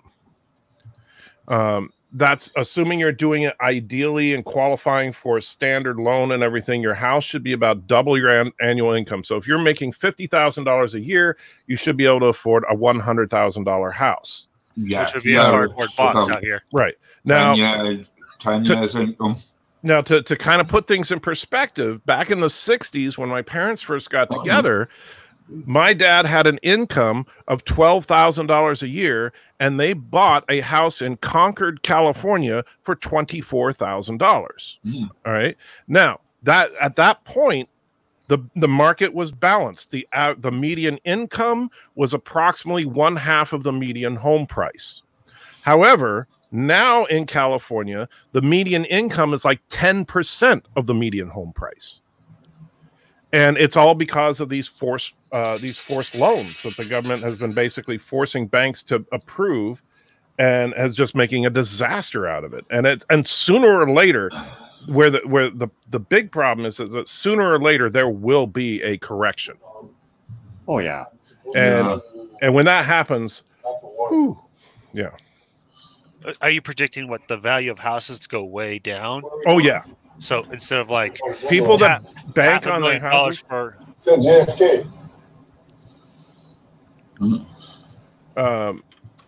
yeah, I think that for like you're going to see houses just absolutely tank in price. All right, let's see. I'll wait to buy a house then for them. Yeah. Honestly, if the problem is, and think about it, if you are just an average dude, then the only way you could buy a house in California is if you have a relative that owns a house in California that dies. Yeah, that's about the same as London or Edinburgh here. Right. I mean, like we never even, and because I lived on the West Coast all the way up until shortly after my mom died, and we never even could have thought of buying a house since about 1980. Well, actually, I'd say about 1988. That was about the end of when you could purchase a house on a reasonable income level. Yeah, nobody in London who lives in London, you know, works in Cinnabon's got his camera shops already. Okay, good. So there's a reason for that. And you know, with Citibankers or something like that. So most people, if they work in, say, the big Harrods shop or a big Phoenix down there, the big, you know, the sort of like the expensive version of Walmart. Now, I'm just saying You've that got to travel, which is we've like never seen these. a day. I got to say this. So I'm just saying, now you look at Cinnabon right now. I'm just saying we've never seen these two people in the same room at the same time. All right. So take a look at, put my camera up next to Cinnabon. Yeah, I knew it. I figured. Look at that. Look at that. The hair. You know, I'll tell you. No, you have to put the congratulations, Cinnabon. You are a Romulan. And the interesting thing is you move the screen. Yeah, you're like down in the lower. Can you move your camera up? So Wes, if you click on Yosef's comment again, it'll go away. Yeah, there you go. Yeah. Oh, there we go. Yeah. I was trying to figure out how to move his image, but yeah, I'm trying to figure out how to do it with that. Hold on. There we go. Can't hear him. There you go. That's better. So I tell you, it's funny, Cinnamon. You know, I make fun of you, but still, you hide yourself way too much. The hair almost looks more like Dodge. Well, you got it. Let him see how. Let him see how long your hair is. That's the thing. You're hiding it behind you. Let's see the hair. Let's see that. Come on. Well, all right, this is actually how long it is. Yeah. See. Right now. Wow, it's longer than anti-tracker's hair. It is. It usually isn't, but I've just been lazy and haven't cut it. So. No, don't you dare cut it, man. It looks epic. And no, I'm telling you, Cinnamon, you hide your face too much. All right. I know I do. And I'm not saying that just to be a dick. And this is one of those things about let's get the nerd community up there, is that we have people with great personalities, with great faces, with great voices that should be out there, and you're one of them. Darren Wagner, look at him. Darren Wagner has got such a unique look to him, and he's got such a great voice. And I've been pushing him to freaking put himself out there because he wanted to hide behind an avatar and stuff. No, you know. And I love your rabbits, and I know you love your rabbits, but you are a better selling point than your rabbits. Yeah, I figure I haven't been doing my webcam very much because I just figured this camera's terrible. So you're flickering a lot. Better one. You know, It's subspace interference. yeah. It is. Yes. Yeah, and you know what? You could, you know, you could just like start calling your live streams like, you know, transmissions from the neutral zone or something. Yeah. Let's get him some Romulan ears. Julan True, Chief Cook. And so I just want to encourage you, Cinnabon, because I think Yeah. that you know, you've got, first of all, and again, I'm not trying to sound intolerant or anything. Asians are severely underrepresented. All right. Oh, I know. And so your face being out there can make a bigger impact than me or Bird 100 times over. Wait, Yeah. are you Asian? I know you didn't know. Are you? You're not going to use the what's the Amy? I don't Schumer see. joke? I don't see colors. I don't see race. Did you ever hear the Amy Schumer joke on that? But in all honesty, I wasn't sure if you were Asian or Native American. That's why I actually asked him. Yeah, I'm half Japanese, half Korean. Very cool. No, do you know who Amy Schumer is? Comedian, yes. kind of Indian chunky blonde blonde. woman, Yeah. little heavy. So she made this joke about working with an Asian actress, and she was like, "Oh, you're Asian? Oh, I'm sorry, I don't see color. I just thought you were really tired." Wow. Well, because of my name, nobody realizes I'm Asian. So Right, you hear like to tell Cinnabon. people, it was just birth defects. My mom took up smoking and kickboxing when she was pregnant.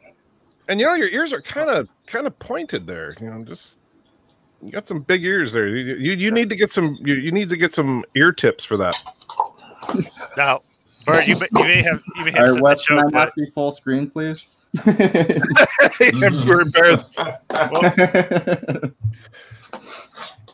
here's Anti-Checker's screen.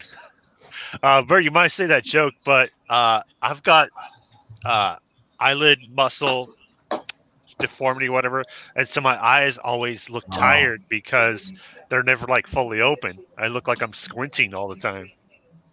I have the same problem actually. Yeah, My dad had surgery to lift his eyelids. Yeah, so so did I, and it helped a little bit, but still, you know, you still have that look kind of. really, my rabbit had to have that surgery where his eye had to be cut open.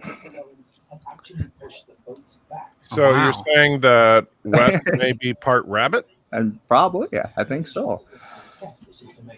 So are you then saying that you should be Wes's like slave master kind of thing? That you, That's right. I don't like where this is going. yes, Wes, you are now officially the personal property of Cinnabon. Just Right. letting you I'll know. get you a box in the corner. Well, come catch me if you can. Oh, if he catches his rabbits, he can catch you. I guarantee you. You'll get some lettuce a couple times a day. That's right. People don't realize how fast rabbits are. Oh, I know. Anybody who watched Looney Tunes knows how fast rabbits are. Yeah. The difference is, though, when rabbits start to run, they don't run in place for a couple of seconds before they take off. So you don't even have that. They just, those hind legs on rabbits are so powerful. They just go 0 to 90 instantaneously. Oh yeah, well, I mean when my rabbit will sit on my chest every now and then, just stamp his feet. It feels like some kid just punching you in the gut. Yeah. It's Oh, it's crazy. amazing. Yeah, we had a couple of dwarf rabbits, like a Netherland dwarf, and they're cute, little tiny. I mean, the size of like a squirrel. They're just tiny little rabbits, but then they kick you, and you're like, "Holy crap! Where did that come from?" You're like, how is something so little so strong? It makes those hind legs on a rabbit are no joke. And Chief Cook, yeah, I know, but I actually got made fun of a lot when I was a kid about being related to either Sulu, and then later on in life it was, hey, it's Harry Kim's brother. But you see, now who's laughing? You've got the badass samurai Romulan on your right. foot. So I hope he's as badass as he looks. Yeah, he probably won't be. Well, somebody's got to make up for the fact that Picard can't really fight anymore, you know. Well, the sad thing is in the one trailer, they show Picard with a sword, and I'm like, oh no.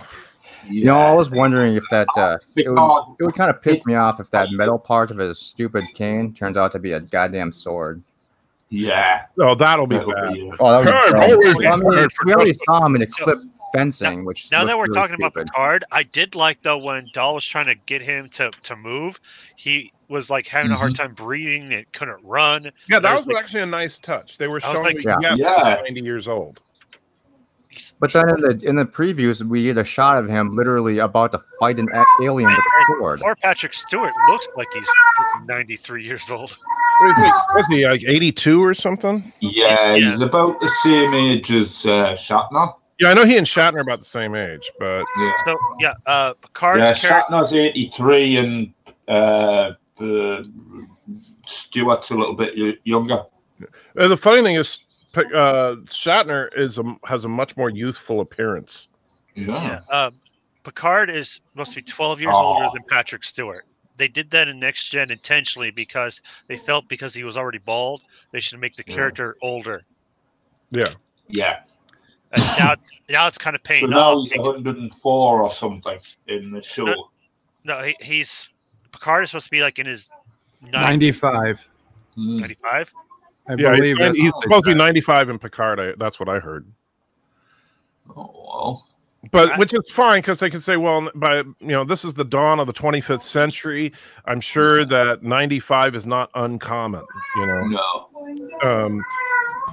And I'm perfectly fine with that. But I'm glad that they actually incorporated Stewart's age into the story, even if it's just minor points like that, because he looks so freaking old that if they try to do an Indiana Jones, then Yeah. because that was You'll so have a bad. heart attack. Yeah, because There's a cat trying to take over the live stream. Yeah. Phoenix. people were bitching when Kingdom of the Crystal Skull came out. People were bitching about the stupidity of the interdimensional aliens and stuff when Indiana Jones was always about supernatural stuff. Yeah, that's a problem. But you know what? I was more disturbed by the fact that Harrison Ford looks like he's got one foot in the grave and he's swinging around rafters with a bullwhip. That was just, I could not get past that. I could not. My suspension of disbelief was broken. Yeah, he might work out. So your cat want to go outside or something? No, she's fine. She's a house cat, so. Is that meowing or is that a child? Plenty food and plenty water. Bird can't tell the difference between a cat and a kid. Yeah. It's official. I thought it was like a baby or something. Bird, let me tell you something. If you hear that sound after Ciso Prey gives birth, it's not the baby. Unless Ciso Prey gives birth to a cat. Yeah. Then Captain Cat is the father. Wait. What happens when a demented bunny and a bird have a baby? Yeah, that's where the cat. Didn't you read Darwin? That's where cats came from.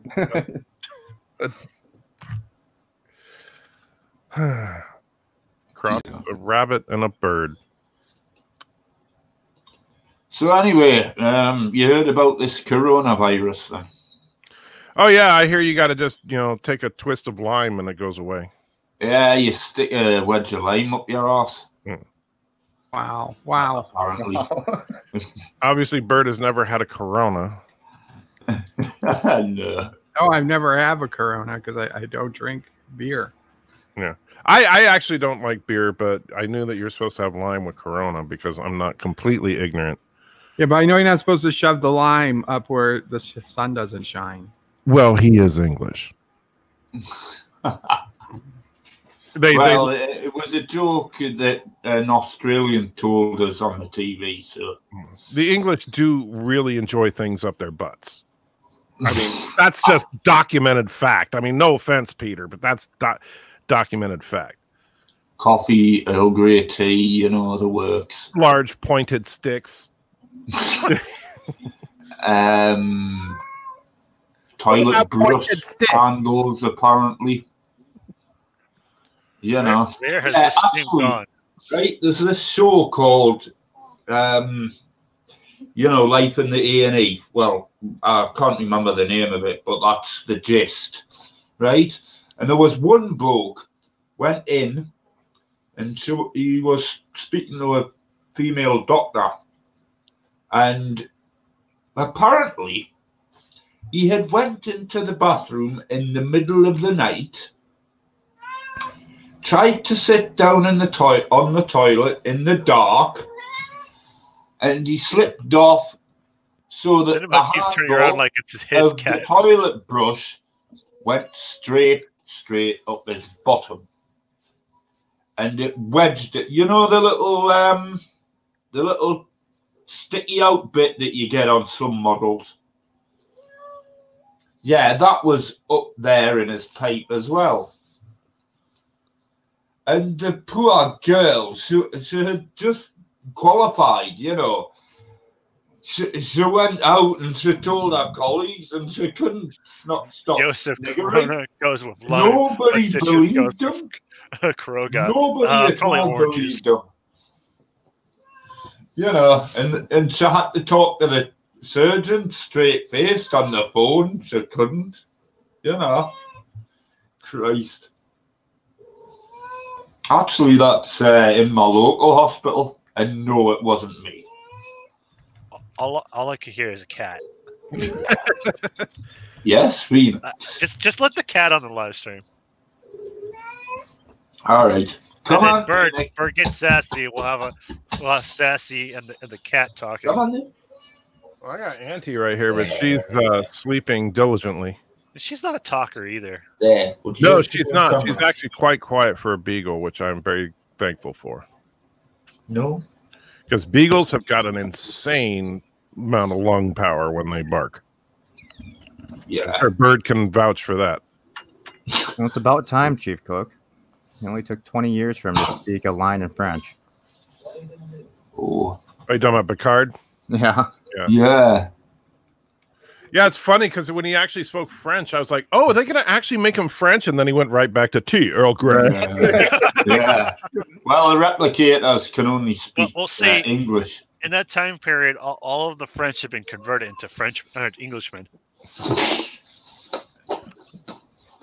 And by the way, here's where I know that this is all superficial stuff, but some of the stuff that I did not like in Picard, it's like, how the hell is Daj's replicator limited in selection? Right. Is it not like connected to the internet where you can like get any recipe ever? But he's like, oh look, vanilla. Seriously? Do you have like parental controls on this thing so he couldn't like download an espresso or something? Or Romulan ale? Yeah. Well, yeah, Romulan ale's legal by that point, so yeah. Yeah. Yeah, because our friends now, apparently. Some are, anyway. I do think they need to do like a if they never, and I'm sure they won't, if they never go back to Daj's apartment for the rest of the series, then I'm going to do a post-credit scene for the last episode where we just see the rotting corpses in her apartment. That reminds me, actually, when you said that, in the Boston scene, I think it was a Ferengi symbol, not a Cardassian. Oh, was it Ferengi, not Cardassian? Yeah. Okay. Then that's better then. I don't know why I thought it was Cardassian. Maybe because I still don't like that. That type of skyline is so overdone. Oh yeah. I liked San Francisco in Star Trek: The Motion Picture. It just looks like San Francisco except with a few newer buildings. Oh yeah, and speaking of San Francisco, when they said in Voyager they made Voyager a museum, do you think we'll see it on the grounds of Starfleet? Probably not, because keep in mind that the Voyager Museum was in an alternate future. Yeah, that's true. You're right. Yeah. So it would not be a canon problem for them to not show that. Right. Captain cool Tim would have it now. It's just parked on Harry Kim finally gets his promotion straight to captain, because everybody else above him wants to retire. That'll be a good segue for Harry Kim to come in. I'm sorry, what? All of his seniors have all retired, So he finally gets promoted. B'Elanna. Yeah, so he gets an automatic promotion to captain. You know what they should do? They should have, like, when Picard goes to Starfleet Command in the next episode, he should meet Kim and say, "Oh, hello, who are you? I'm Lieutenant Harry Kim." Yeah, exactly. Yeah. Yeah. Formerly lieutenant, now he's just Former ensign. I don't like you. You're Lieutenant busted Kim. back down to ensign. demoted to cadet. Yeah.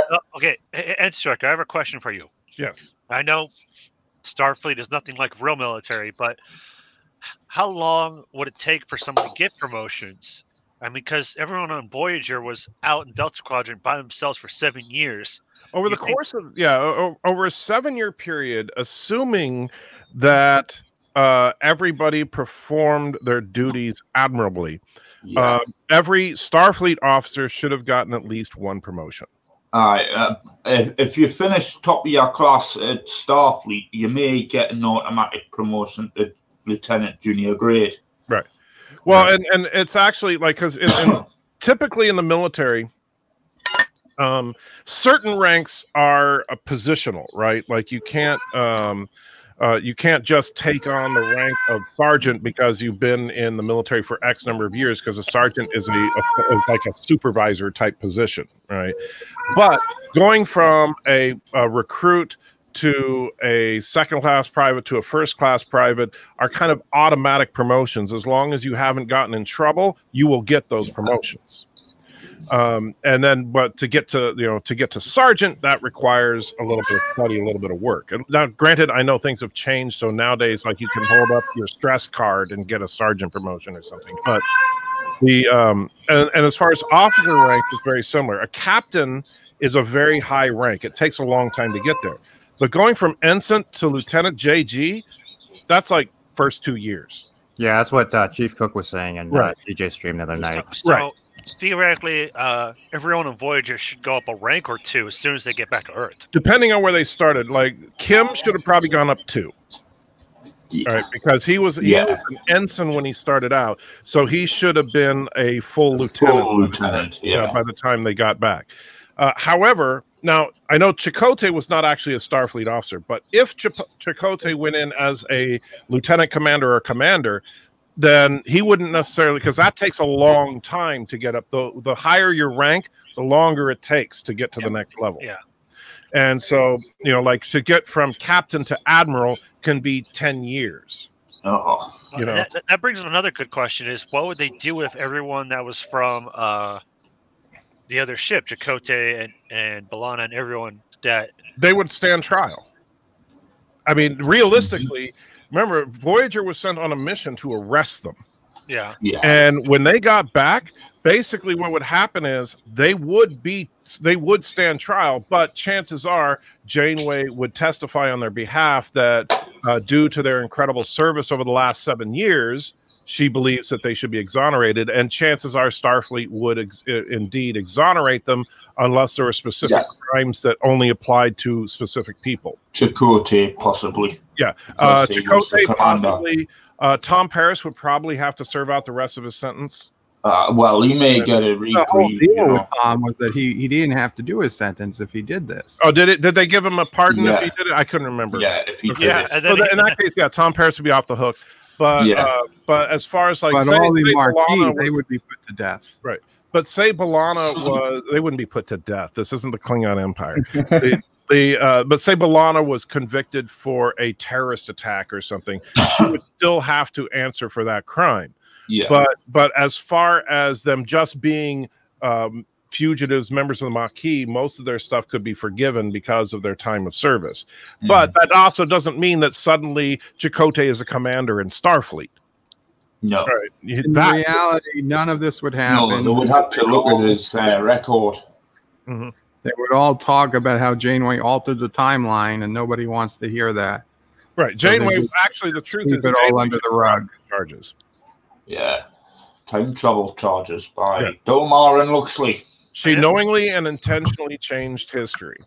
I mean, that's my one biggest disappointment is we don't know what happened to the Voyager crew, except for Janeway. They promote her admiral, and it's like, why? Well, we actually might get an answer. Yeah. Well, we know 7 of 9 is going to be in Picard. I wouldn't mind seeing Kim show up. I wouldn't mind seeing Tuvok show up. But quite frankly, most of the cast of Voyager I don't give a crap about. Yeah. I wouldn't mind seeing the Doctor because I think there. Yeah, could be I don't reasons- want. I heard Picardo is actually in talks for season 2. Yeah, it makes sense. He would be. Whoopi has joined season 2. Yeah, I heard that too, and Yeah. I'm not thrilled about that, to be honest. Well, she's gonna have like a 2-minute invited cameo. her personally on a talk show that she was co-hosting. Yeah, but that was agreed upon in advance. That wasn't. I mean, that was just for show. I mean, Whoopi's gonna have like Really? a 2-minute cameo. I'm sure that none of this Whoopi stuff happens. Really sold it well, then. I honestly It was almost in tears.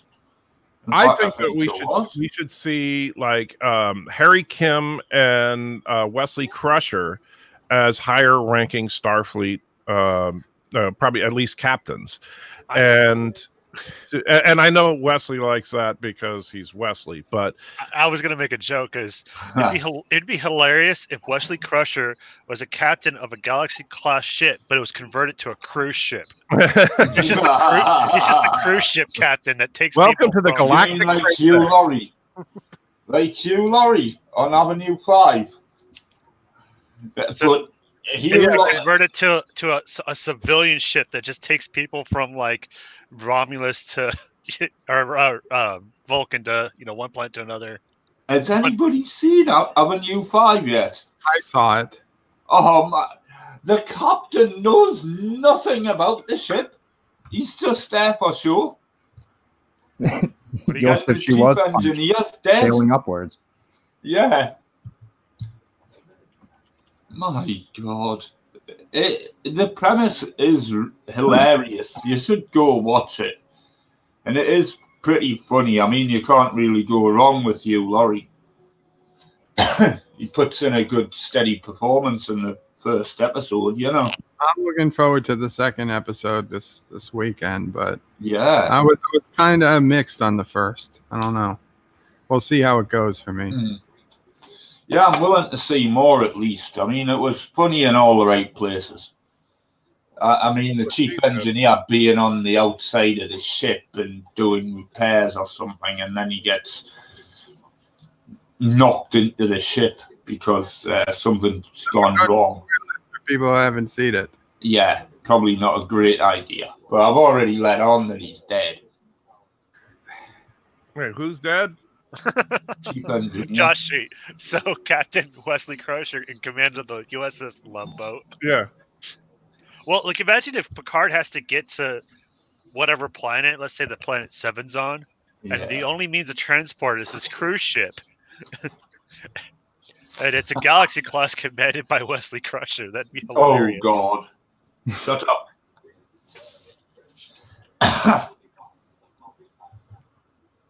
Talking of Picard, Next Generation's on the telly here.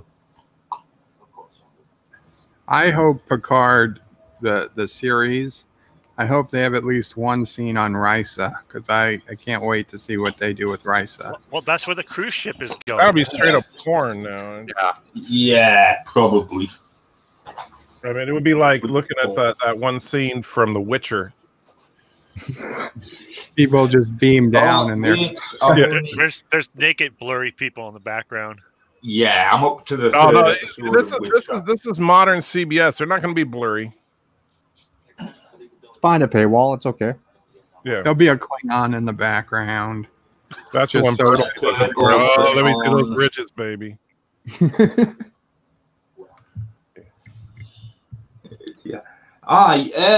Yeah, something that I'd like to talk about. Has anybody seen the new Space Force emblem? Wait, Which what? is what Oh, I've yeah, got as my Well, it's right there on your. my You have it picture. right. Yeah, show my picture Oh, for the chat. If But you see, the thing anybody's is, not you got to seen you want it. to show George Takei's tweet on it. Oh, let's see. George Takei puts that right next to the United Federation of Planets. Yeah, my first words when I saw that were, "Oh, CBS is going to require royalties." Well, I think Nerdrotic was saying, well, you can't really sue the federal government for copyright. Yeah, so Even to be a bigger killjoy, as much as I love it, And I want to say yes, this is top level 4D chess trolling. The unfortunate fact, well, not unfortunate. The reality is, it is almost the exact same logo that the Space Command used for the last 25 years. It's just they modified it slightly to be the Space Force. Right. But that Delta is the same. That hasn't changed. And I'm sure it was originally inspired by Trek anyway. So I'm sure it was U.S. Space Command, but it was inspired in 1985, not in 2019 or 2020. And Joseph, YouTube does have nudity on it. You just have to put it down as educational. Yeah, you can do full nude on YouTube. It has to be art or educational. Right. And it's like, what on YouTube isn't either art or educational?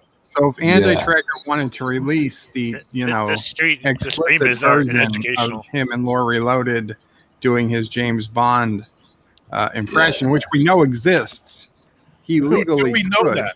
Is that what you know? I know. I know it does. Well, so AT, I'm almost at the 2-hour mark. Do you want to just start your stream in about 10 minutes? Well, I'm working on it. You can see I've been actually getting my camera set up to be the StreamYard. This is what I was trying to suggest a while back. Is on Rational Roundtable. It'd be cool if you made a calendar and you said, okay, one person at a time, sign them up for a Sunday, and the guest picks the topic. So let's say if you had let's say Dan Wagner sign up for a Sunday and you guys talk about flat Earth and stuff like that, or Luke, the following one, he talks about atheism. No, Luke. You see, the problem is that Luke would want to talk about pre-colonial European history, and I'd have to study for 6 months ahead of time in order to have a conversation with it. I love Luke, but holy crap, the guy is like an encyclopedia. I don't want to do that to the Sunday morning live streams because that's kind of dedicated to just general, hey, let's just talk about religion or whatever. Yeah. But I do want to, and I know I've said this before, but my ultimate goal, if I can get the channel to a point where I'm doing it full time, is do Rational Roundtable streams on a regular. Basically, all my AM streams would become Rational Roundtable streams. So I would do basically my work day, so to speak, would start out streaming on Rational Roundtable for an hour or two. Then I'd work on whatever videos I was working on, and then finish the day with streaming on Anti-Tracker for an hour or two. Well, that would be a little late for us in the UK or Europe. But yeah. Well, you guys suck. So actually, you guys, and that's the thing. But I could also, just like I do now, switch it up a couple of days a week, right? So let's say that Rational Roundtable is the morning on Sunday, and then Tuesday and Thursday, but evening on Monday and Wednesday. And then Anti-Tracker will be the opposite. It would be evening on Sunday, Tuesday, and Thursday, and morning on, Tuesday and Thursday. And general gaming, if you fancy it. Right. Well, and the gaming streams would just be that's just kind of random whenever Bird of Prey is on, and I'm happen to be free. Yeah. Because we have to liberate Kuroga. Of course. I like this comment from Yosef. Is Foley's chess education or art? No. Well, actually, no. Foley's chest, I think, would fall into kind of both, because you can talk about looking at Foley, you could definitely talk about genetic mutation and aberrations within the gene pool and stuff and that kind of thing. So that would be very educational. But at the same time, he looks like he was carved out of some very smooth, like butter or something. Yeah. I picture Foley was carved from a giant stick of butter and then exposed to heat for just a few seconds. I've never seen Captain Foley's chest. Did he do that on lunch or something? Well, imagine a person carved from butter and then a flash exposed to heat for just enough time to where the surface of the butter melts, but it maintains its form. So Bird of Prey. Bird of Prey? Is that what you said? No, definitely not. No, it's strangely smooth. It's strangely smooth. And so it's like, wow. Is that Peter that just got his camera on? Yeah. And his lights are The out. cat has decided to. Is there any electricity over there? Well, he is in England. Yeah, there's a bit of lamp on this side, but it's not powerful enough. Yeah. Talking about electric, I mean, There you go. English still call flashlights a torch. So, you know. Yeah. I did not kick Bird of Prey out of the Well, chat. it doesn't flash. How did you kick Bird of Prey? It's a constant beam. So it's a torch. And Oh, granted, there's there is a the infamous cat that likes to go on live streams. Yes. Madame Phoenix. Bird, did you have to go, or did you want to go, or did you want back in? I don't know. I'm not looking at the YouTube page. I think you got scared of Phoenix.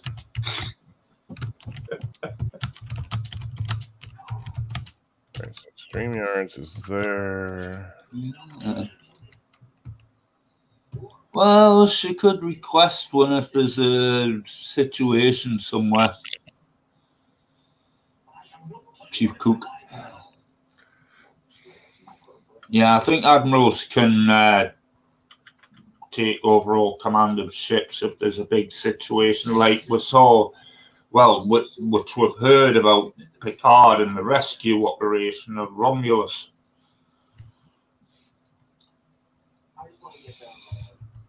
Yeah, and he's right. That would have to be exactly like Dunkirk.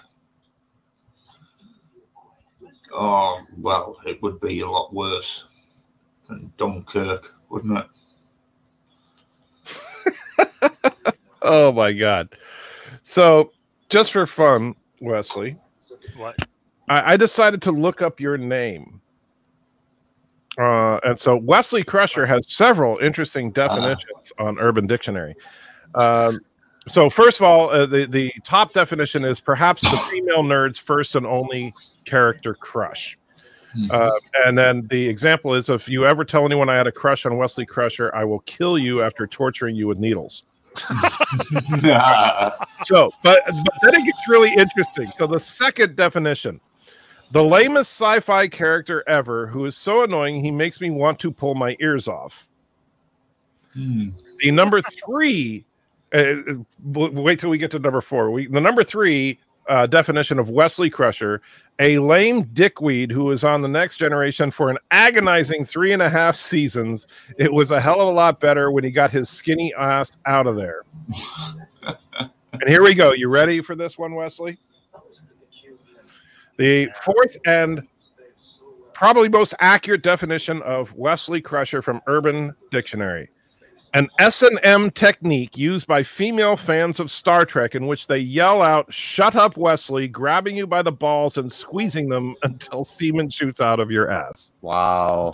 Wow. Go. So, has anyone ever given you a Wesley Crusher? No. I don't like to talk about my girlfriend, okay? That's Thursday night. I thought that was funny. You're going to have to send me that link, or I'll have to look up it. Just go to Urban Dictionary and look up Wesley Crusher. Yeah. Oh, darn, there's no anti-trekker in Urban Dictionary. Oh, I'm sure you can edit that. Yeah. Trekker is in there, but anti-trekker is not. Oh, well, we'll have to see about editing it then. Sorry. Who's watching Next Gen in the background? That would be me. It was Hayden Q. Where he gives Riker some powers. And everybody refuses his gifts. You happy now, Phoenix? He's just happy.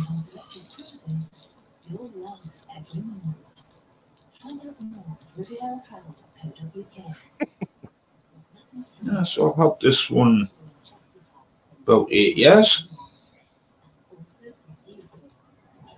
She must be approaching 10 then. All right. Well, So anything was else already you an guys adult. want to discuss? Joseph, I hope the bots do not catch the audio. That's true. But the good news is that since your channel's not monetized, it won't hurt you. It's funny because, you know, unfortunately, my Cheers theme song actually does get hit by the bots, but it's so good that I don't care. And it also, the bots recognize that it's a cover song, not the original Cheers song. So it lets me split the revenue with Sony. Which is kind of funny. But since my live streams, you know, typically don't get that many views, it's like, oh, we're splitting 8 cents. Yeah. You know, so it doesn't really matter. You know, one super chat is more money than I ever get from ad revenue on a live stream. You know, the only way live stream the ad revenue starts to make a difference is when you start getting into the tens of thousands of views on a video, which sucks, but that's just the reality of it. That's why, like, people like Nerdrotic, they'll say, "Oh, my last video only got 100,000 views." Oh God, I was laughing at that so hard last night. Yeah, I was like, all right, well, my last video got. like, I've had, like, you know, I've been doing this for 2 years. I have 13,000+ subs, and my top two videos are the only ones that cracked 100,000. So you shut up. You know, you're complaining because that's bad performance for you. Actually, finally had a live stream replay that finally hit over 100, which was the Picard one, obviously. But I'll tell you, it's once the funny thing about YouTube growth is that no matter where you are, someone thinks that you're doing awesome, and you're looking at other people saying, "Why can't I be like that?" You know, so Yeah. like, I know that, like, at 13.5, which thanks to Nerdrotic, I actually cracked 13.5 last night. I'm like, oh yes, but is it enough to make a living on? Heck no. You know, I need to get up to, like, probably the 50,000 range before I could even think about you know, doing this full time. But then you have, the funny thing is, it also depends on the channel, because Trek Yards with 50,000 makes more money than channels that have twice as many subs. I think it's just because of just how much content they put out. Well, they put out a lot of content, but they also it's a kind of a fine balance, because technically, you know, they put out a video, but then 2 years later, people are still searching for that specific video. Their videos, especially their ship breakdown videos, are so detailed and so authoritative that, you know, people will go and use them as a research tool before they'll use Memory Alpha. And it's because they usually get, like, if you hear Captain Foley and Commander Cockings talking about the details of a ship, it's usually because they got those details from the guy who designed the ship, you know, and you can't get much more authoritative than that. Bird of Prey 5, 3 hours or more? Okay. Oh, so Bird's saying he's going to stream after I stream. I see. Okay. Well, are you ready to go live, AT? In a few minutes, because I have to set up StreamYards, because I'm going to experiment with trying to figure out a way to set up a room in StreamYards, but then stream it from XSplit. That's my goal. Don't know if it's even possible, but I'm going to try to. So I don't know how long it's going to take for me to set it up. We'll get some horrible transporter accident going on here. Right. What came out didn't survive for long. Yeah, but if I can make it work, I may actually pay for StreamYards. But until I can know that I can do a consistent, decent quality stream, I'm not going to start paying for it, because, you know, I'm not freaking Nerdrotic where I'm swimming in a swimming pool full of money. Yeah, Peter Quinn says, I stream when nobody streams. Yeah, that was my goal. I was like, oh, it's early. No one will want to be up this early. Yeah, it's funny because I was actually just about to hit the stream button when I saw your stream in my feed. But I'll say that, you know, this is another thing that, as I know we're all friends, you know, as far as the nerd community is concerned, I think that we have less animosity towards each other than most communities on YouTube. Like, if I'm streaming and Bird's streaming at the same time, it's not like I'm like, "Damn you, Bird!" You know, it just means that we're both streaming at the same time. It's Just not tell everyone to open 2 tabs, watch both at the same time. Right. But here, and it's nice to not step on each other's toes if we can. But I also know that, you know, we've got thousands of people, and so you're bound to have multiple people streaming simultaneously. And that's not the worst thing in the world. But one thing I want to do eventually is, as some of you guys start building up a following and stuff, set up a calendar at antitrekker.com for all the certified nerds that stream, for you guys to put, hey, here's when I'm going to stream. And that way other people can say, well, I don't want to step on Wesley's toes, but I see that it's free at this time, so I'm going to stream before Wesley. And then somebody else can say, well, I'm going to stream before Cinnabon and all that. And that way, if we kind of get a little bit of a schedule, it would be cool, because then, you know, whatever time of the day it is, you go to the calendar, you say who's streaming right now, and you can go there. And Joseph, the problem is Skype is limited. Skype is, I love Skype for one-on-one conversations. It's not so good for group conversations. StreamYards is better for that. StreamYards gives you a lot of tools, like, you know, you've seen Wesley like switching the arrangement of the windows and stuff so that he can do that on the fly. He can make it so that we're all the same size. He can make the person is bigger. He can, you know, do however he wants to do it. If you're trying to just do a small conference call of like 3-4 people, just but that's great. A private voice chat, it's good. Or sending quick little messages. I like Skype better than Discord for just one-on-one messages. But Discord is better for large groups. I mean, and the one bad thing about with Skype with doing things like this is sometimes you have people with voices that sound so similar. It's just so hard to differentiate who's actually talking to. Well, no one would mistake your voice for anyone else. Well, I'm sure he's got an awesome voice. And terrible Wes. Like I'm gonna tell a quick story. So yeah, and there is longest time I was watching Cinnabon streams, and I hear this deep, powerful voice, and I was like, okay, he's got to be like this, you know, tall, you know, heavy built guy, you know, maybe you know, middle aged or so, 30s, 40s, and then when he live streamed the first time, I saw his face, and I was like, who is that? Are you talking about Gary? No, I'm talking about Cinnabon. Oh, so yeah. Well, that's the thing, because Cinnabon. Well, the problem with like Cinnabon's got a great voice, but it's not that like the voice to his face is jarring. It's just when you see a name like Cinnabon and all you see is bunnies, you kind of think stereotypical white nerd. Yeah. Right? Yeah. I was thinking that you were wearing glasses with the tape and all that, you know, and walking around with a pocket protector, because actually it's quite fascinating to watch rabbits breed, you know. It's something. And so when you accidentally showed yourself when you were shopping, I was like, wait, really? Wow. Why the hell aren't you showing yourself? You're not a dork. Like, I was like, how is that deep voice coming out of that? Oh my. Yeah, George Takei has that good, powerful, deep voice too. When he wants to. Other times, when he wants to. Yeah. But yeah, it's just and that's where I think a lot of people, trust me, everybody, without exception, myself included, everybody hates the sound of their own voice. Oh, yes. And it's because of the way that your inner ear processes your own audio, and then when you hear it back, it sounds off. I think we were also ruined by hearing our voices in those shitty answering machines back in the 80s, too. Yeah. Good Lord. But find the strength in your voice and get it, you know, because like people like Darren Wagner, I mean, I'm sorry, Darren's got a beautiful voice. And when you hear, as long as but Darren's the kind of voice, I mean, like Darren should be an NPR guy. Well, actually, let me tell you all about this, you know, and it's like, wow, dude. Yeah. Why are you not broadcasting every day? Yeah. AT, when I was replaying my own live streams and I hear my voice, I'm like, oh my God, I sound like that. Yeah. I sound so nasally. Like it sounds like this. Well, and that's like, for me, it sounds like, to my voice, I hate it. I just absolutely hate my voice.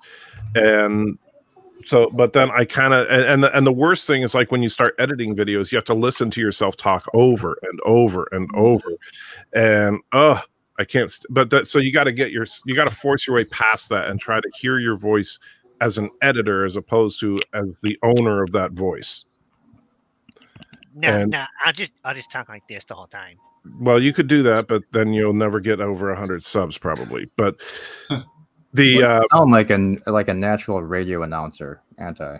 You think I sound like, well, come on down on Sunday to Rational Roundtable. There you go. Definitely have a radio host face. Oh, thanks. Well, what I meant was you have the most. I think you have the most professional sounding voice out of us. Well, I appreciate that. Honestly, I'm just a little more comfortable in front of the microphone. Yeah, that's all it is. It's not that my voice is actually any better than any of you guys. I'm just been talking for so long that when I'm talking to a microphone, I'm more comfortable than I'm talking to a person. Right. And well, I'm reasonably comfortable with a microphone. Or yeah, but you got that horrible accent. Thank you very much. hey, I think his accent is awesome. I'm kidding. Jeez, I love accents. Actually, I think that. But although here's the problem with that, Peter, is that when you have a relatively, by American standards, a relatively thick accent like you do, then the quality of your audio becomes even more important because you need to come out crystal clear for some people to understand you. Yeah. I mean, I've heard somebody who's famous from round here, what's her name? Cheryl. That's Cheryl. She was on The Voice and Britain's Got Talent. The Voice. You know, that music show where they turn around in the chairs. Yeah, she was one of the hosts on that, and she was throwing off the American version because people were complaining that they couldn't understand her. Right. I mean, you understand us? Christ. And they've got, a million times better sound quality than, us. But part of it is just because if you're hearing a inflection and cadence that you're not used to, your brain doesn't process it as quickly. Yeah. Because when I hear someone with a Midwestern American accent, my brain I can be barely paying attention but understand what they're saying. If I'm listening to someone from Northern Scotland, if I do not have my eyes and ears glued on that person, and even if I'm paying 100% attention, I can only get a third of it. So people from Northern Scotland actually speak better English than people from Glasgow. Well, seriously, there's less dialect. Okay, well, I don't know where it's from, but there are parts of Scotland where I've heard people record it and I couldn't understand a word they were saying. Yeah, probably Glasgow. And I'll tell you, and having Scottish roots, I want to go there someday, but I'm afraid that I'm going to be walking around Scotland going, huh? What? Huh? Yeah, you probably will. It might just take a little while. It might have to just be like, can you repeat that? No, what my plan is, if I ever tour Scotland, that I'm going to have Peter come with me so that he can just be my interpreter. Yes, of course, the logical one because I'm half Scottish anyway, so I'm used to it. And so, it's just like I'll have Darth Revan and stuff in Ireland to help me out there.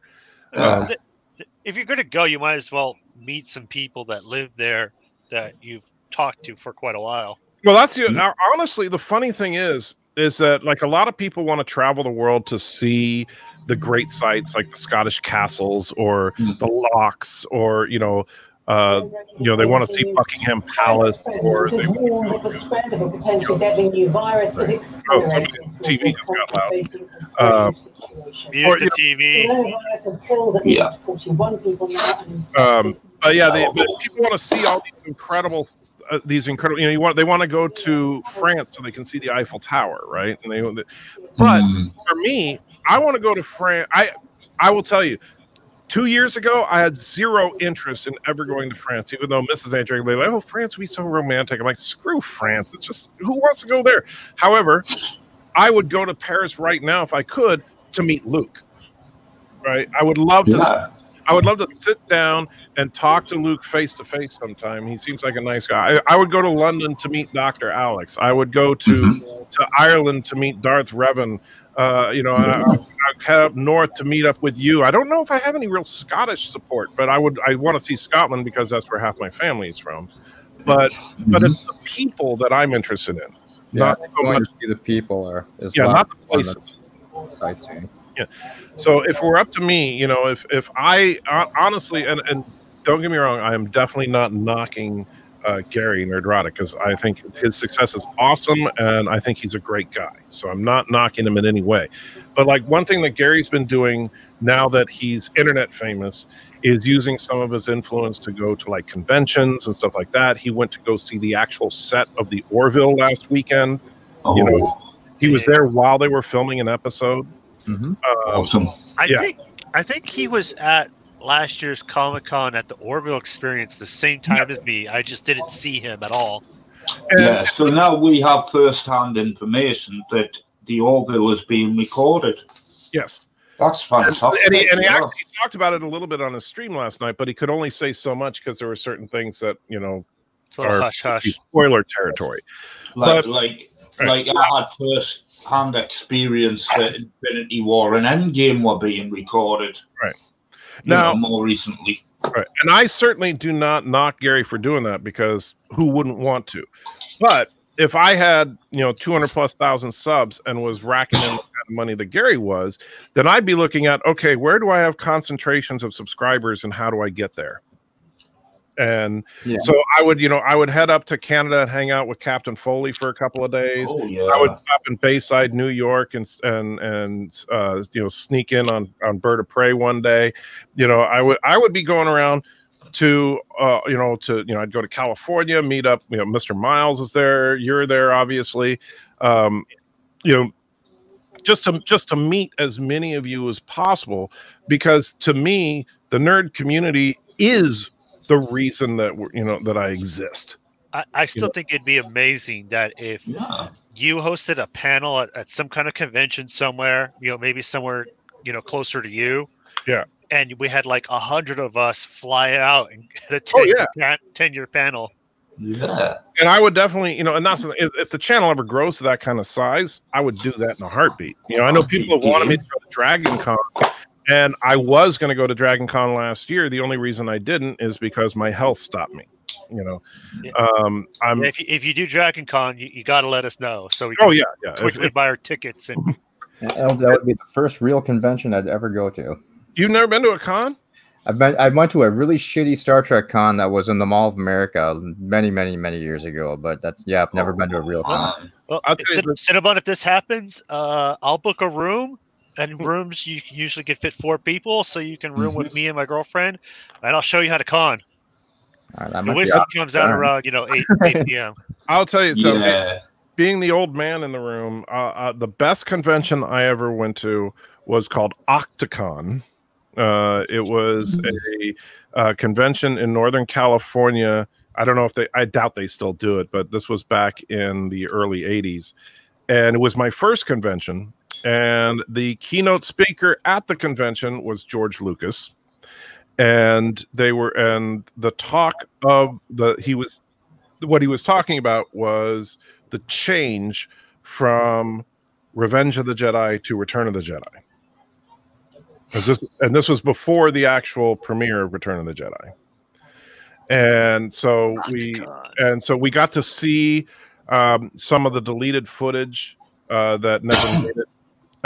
He showed it to us. It didn't have all the visual effects in it and stuff, but it was pretty cool to see where they were going with Revenge of the Jedi and what they cut when they made it Return of the Jedi. That is pretty epic. Yeah, that's very cool. And unfortunately, it's the days before smartphones and stuff, so nobody recorded it. But well, you may have had a camcorder. But more or less, what the throne room scene was the big change. There was a few other things, like everybody's seen the deleted scene of Luke building the lightsaber. That's really nothing. That didn't change the story. That was just, yeah, okay, so they cut that for time because we kind of figured that Luke built a lightsaber. And it didn't make much sense that why would Luke be building the lightsaber 10 minutes before going to Jabba's palace? that I didn't understand. But the big change was in the throne room scene. Luke actually beat the Emperor.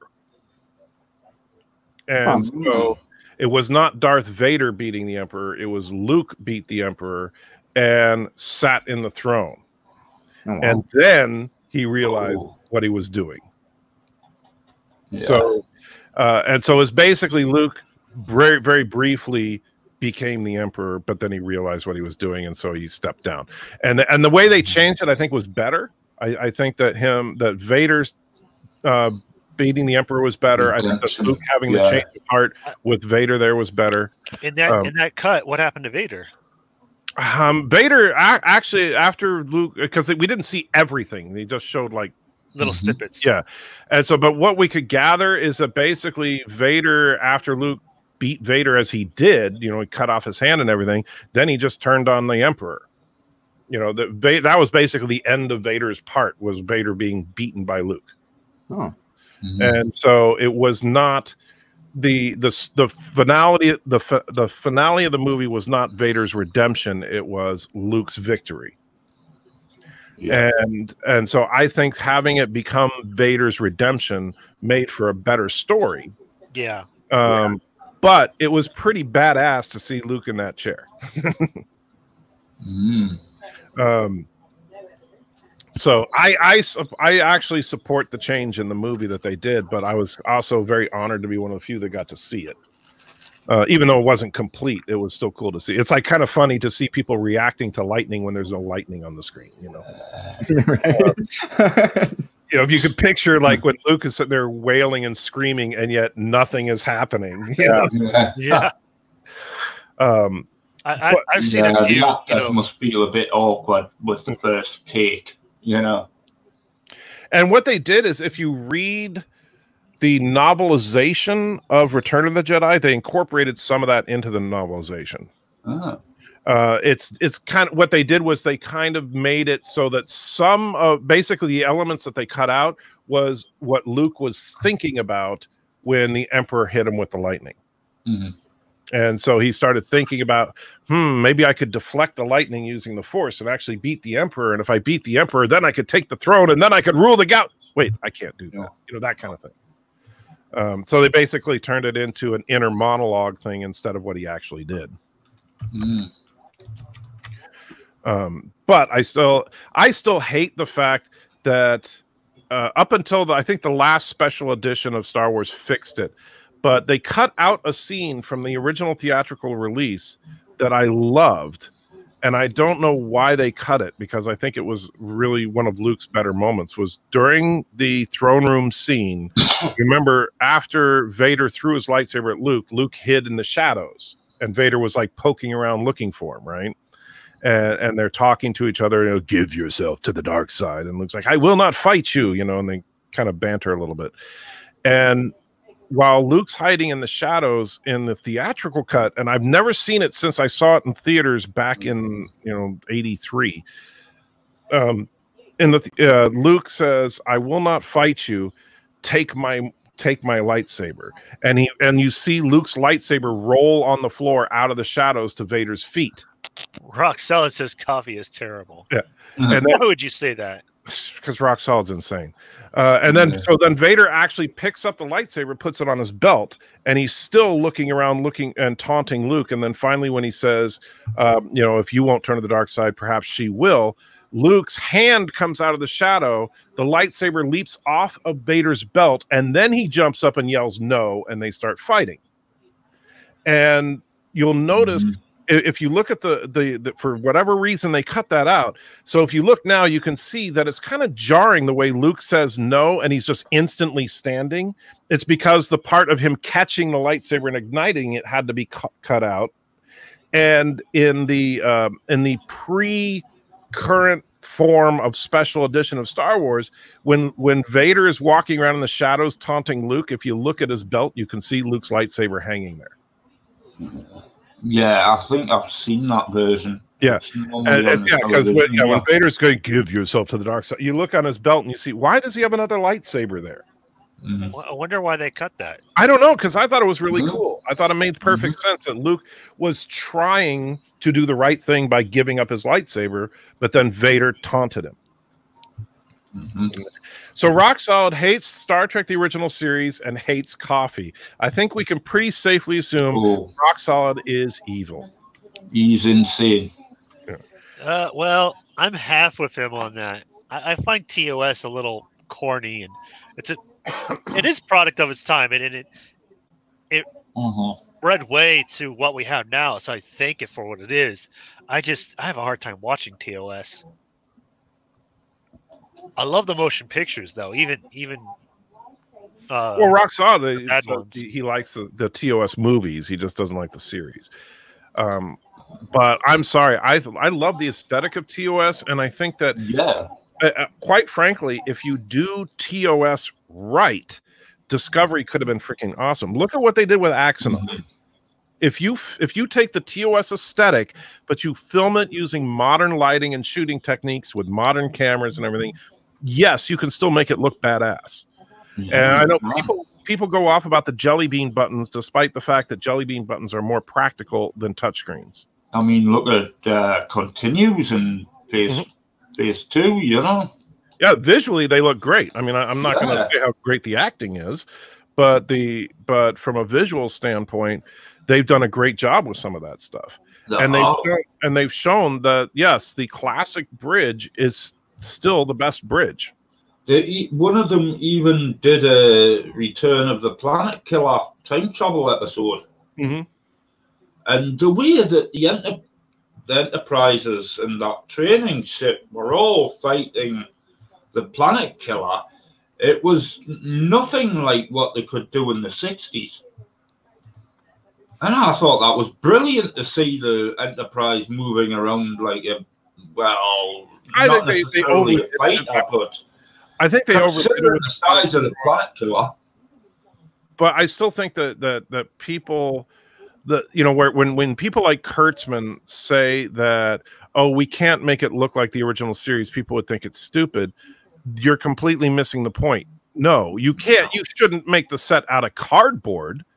You shouldn't use cheap production designs. You don't use the same way they made it in the 60s. But if you follow the same design, people will love it. The funny thing is, I could see maybe something that looks kind of like a modern keyboard on the controls. Well, then you have like the movie era. I mean, in the movie era, the controls look a little bit more like a typical keyboard, a backlit keyboard, basically. Yeah, well, I've got a backlit keyboard, so I think that could work on Modern Trek, but like as you could tell, like on the VR Bridge Crew, without the control overlay, it was impossible to tell what anything was. Yeah, but the difference, though, and this is what you're missing on that, and this is, and this again comes from someone who spent some time in the military. If you're using military equipment, there's no need to label the buttons because you spend months training on what each button does. And so in fact, the brilliant thing about the type of interface that they use in the original series is that any one of the bridge crew could operate their station even if their eyes were closed. Where you couldn't, not a single person except maybe Data could do that on Next Gen. They would have to transfer that particular touchscreen to their control panel. But even then, it's a touch screen. And I mean, I know people argue, well, you can make tactile feedback. Guess what? If you're feeling around for the right button because you just don't instinctively know where it is and what it feels like, you've already lost the battle. I mean, my point about Tom Paris. I mean, look, he was using Voyager's controls, and then he just thought, nah, I want something I can feel. You know, and when they built the Delta Flyer, he built it with manual control, proper manual control. Yeah, but, well, he used joysticks and levers, kind of, not just buttons, though. Right, Yeah. but that's actually, there's a reason for that, is that physical force feedback that you get from tactile stimulation gives you better control. Why do you think flight simulators on computers work better if you have a joystick? Right. It's not because buttons are less, you know, technically using your keyboard should be more efficient, but the joystick gives you that physical feel to it, to where I know if I just nudge it, then it'll go that way, as opposed to if I enter in 2.75. Yeah. Okay, but and so that was the results always are better. That was the problem I was having with the TOS bridge on Bridge Crew. Is I had one button for turning right and one button for turning left, and you kept telling me to turn right, and I would, and then it would overshoot because it was hard to tell when to let go, because I would let go and there'd be a delay. Right, but think about this: if you're playing, think of it from a military perspective. So you're no longer just Wesley Crusher playing a video game. You're Wesley Crusher. You've been training on this equipment for the last 2 years. All right, then you would know exactly how long to hold that button down. You would know, you know, and so when the captain says, you know, keep that ship in our sights, you would be able to do it very easily because you would know the feel of your controls. However, if your controls are all a touch screen, there is no feel to your controls. And it would vary ship to ship, whereas physical controls won't really, depending on the inertial dampness. Right. Yeah, so like if Sulu and Chekhov went on to the USS Constellation, guess what? They could pilot it just as well as they could the Enterprise. But if you were on the Enterprise had D the same and then went to a different Galaxy class ship, if another ship had a different response, you know, their maneuvering thrusters were slightly different. It would be like getting from one car to another, though. If you're an experienced driver, you know, like I drive a Chevy Equinox, right? So if I have to rent a car and they give me a Ford Escape, okay, the first 20 minutes I'm going to feel a little funny, but that's why you drive around, you know, a little bit, get a feel for it. Once you've got it, then you just adapt what you do to this one, and you're fine.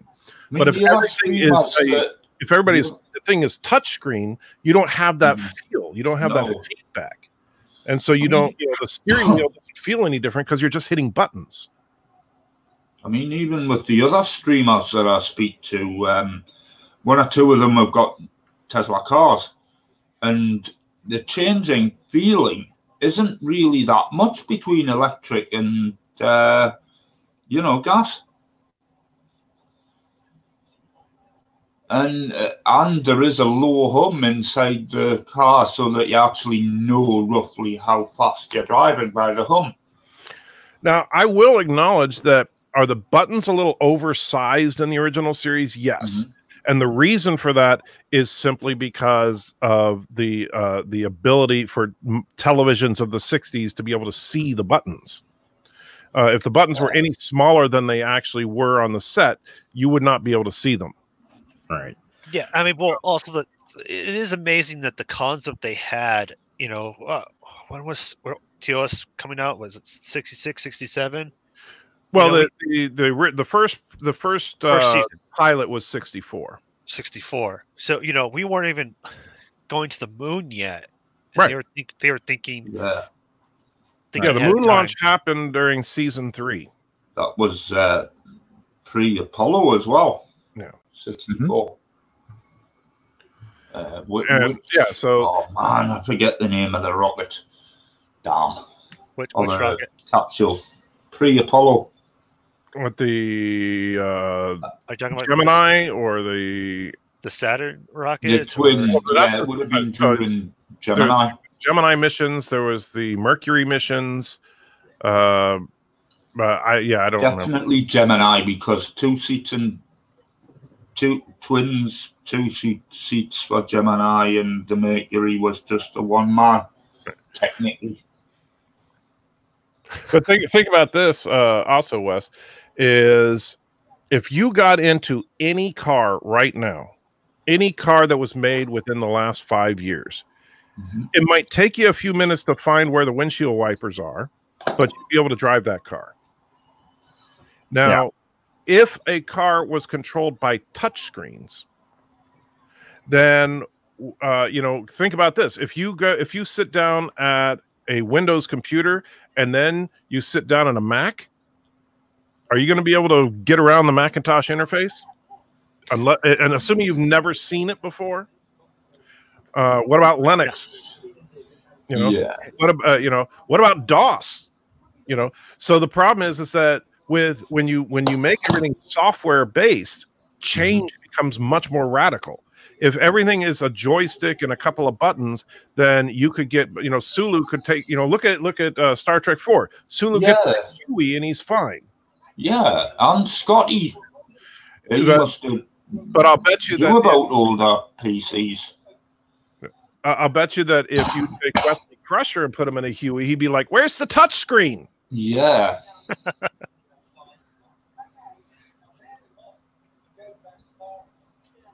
And what about Geordie? He sees through. He can, or he can alter his visor to see something else. But I think he would prefer a physical,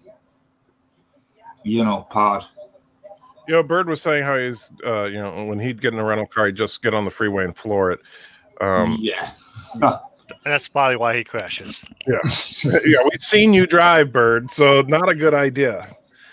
Although, it made me think of, I think it was Stephen Wright who told a joke where he's like, he's going like 100 and a police officer pulled him over. And he said, you realize you were going 100 miles an hour? And he said, well, I wasn't going to be out that long.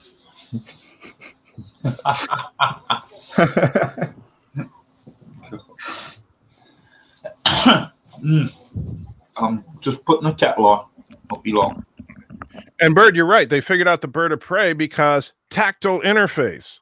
They were able to figure out what was what because the way the controls worked. And to be fair, between movies, they apparently rebuilt the entire bridge. So no, but I'm saying like at the end of Star Trek 3, when Scotty were messing around with the consoles, and they actually, I like it's a nice touch that they had to sit there and figure out what's what. Yeah, he says, "Where's the damn antimatter inducer?" But they're looking at a physical set of controls and logically saying, "Oh, this must be it." But if it was touch screens with Klingon language all over it, they'd be dead. One thing I always thought was hilarious with are you ready to? When the power went out and the buttons disappeared, they're still trying to push buttons. It's like, come on. I'll go ahead and drop off of this stream right now and start getting mine set up. It might be a few minutes, but I'll try to get it going as soon as I can. Man, is it like afternoon already? Holy crap! I was gonna wrap this up. All right, I'll talk to you guys later. Have a good day. See you in a little bit. Very afraid. Never crashed a rental yet.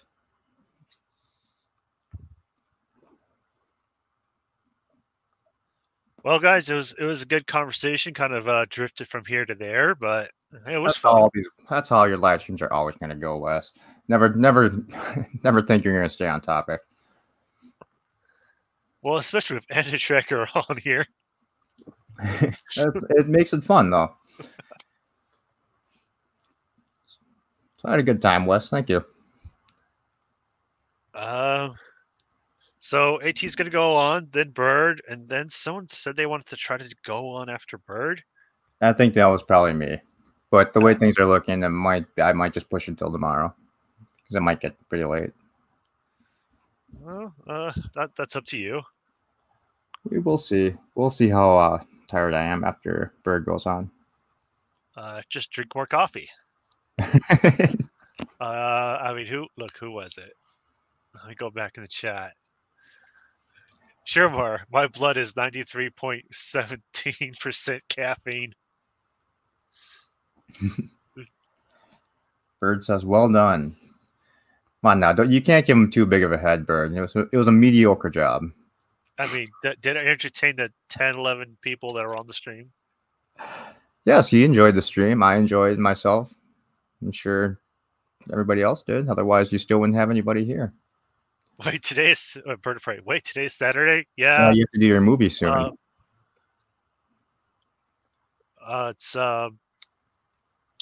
He's doing one more Star Wars, and then What movie is next week? Airplane. Airplane. Why Airplane? I mean, it's a good movie, but It's a good movie. don't need a reason. It was good a movie. That's right. All right. I will probably see you in Anti-Trucker stream, Wes. All right. Well, I'm gonna sign off. See you guys all around. Bye, everyone. Thanks. Thanks for stopping by. Make sure I crush Wesley's subscriber count. Yeah, I heard. See yous. Oh, hit the subscribe. Everyone here already did. Yeah. Have a good day, everyone. Yeah, see yous later.